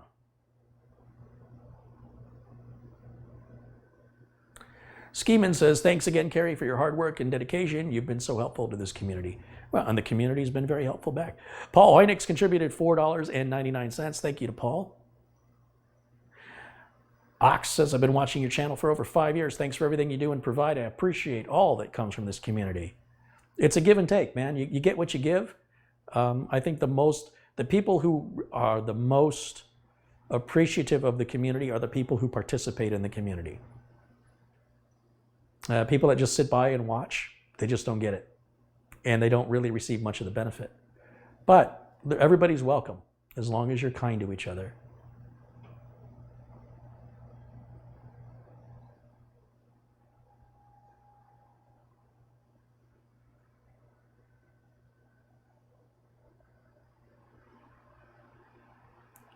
So my thanks to all the people in blue for helping keep it civil in the chat room today. Looked like a pretty nice, calm chat room. I'll give a shout out to everybody who's contributed today. Paul Hoynick, Stevios, Thomas Russell, Stephen Schumacher, Doug Betts, Joseph Panariello, Thomas M., Gainsey95, Madi Yoel, Mark Stevens, A Life of Gaming with Deldorge, Soren Rasmussen, Michael Lee, The Great Dane, Sharon Idle, Matt Foster, William Romero, Colin Hunt, Greg Bentow, Paul from Mars, Newcomer, Ray David, Brian Larson, Ben DeCour, Paul Tillman, Babel Forever, Fred Adams, Artec, Heinrich Anderson, Jeremy Kramer, Chris's Tech Channel, Russ Franzen, Winston Anglu, and Tony Wallow. Thanks you guys so much for supporting the community, supporting the channel. And I do plan on being back tomorrow afternoon. I hope I will see you then. And until then, bye for now.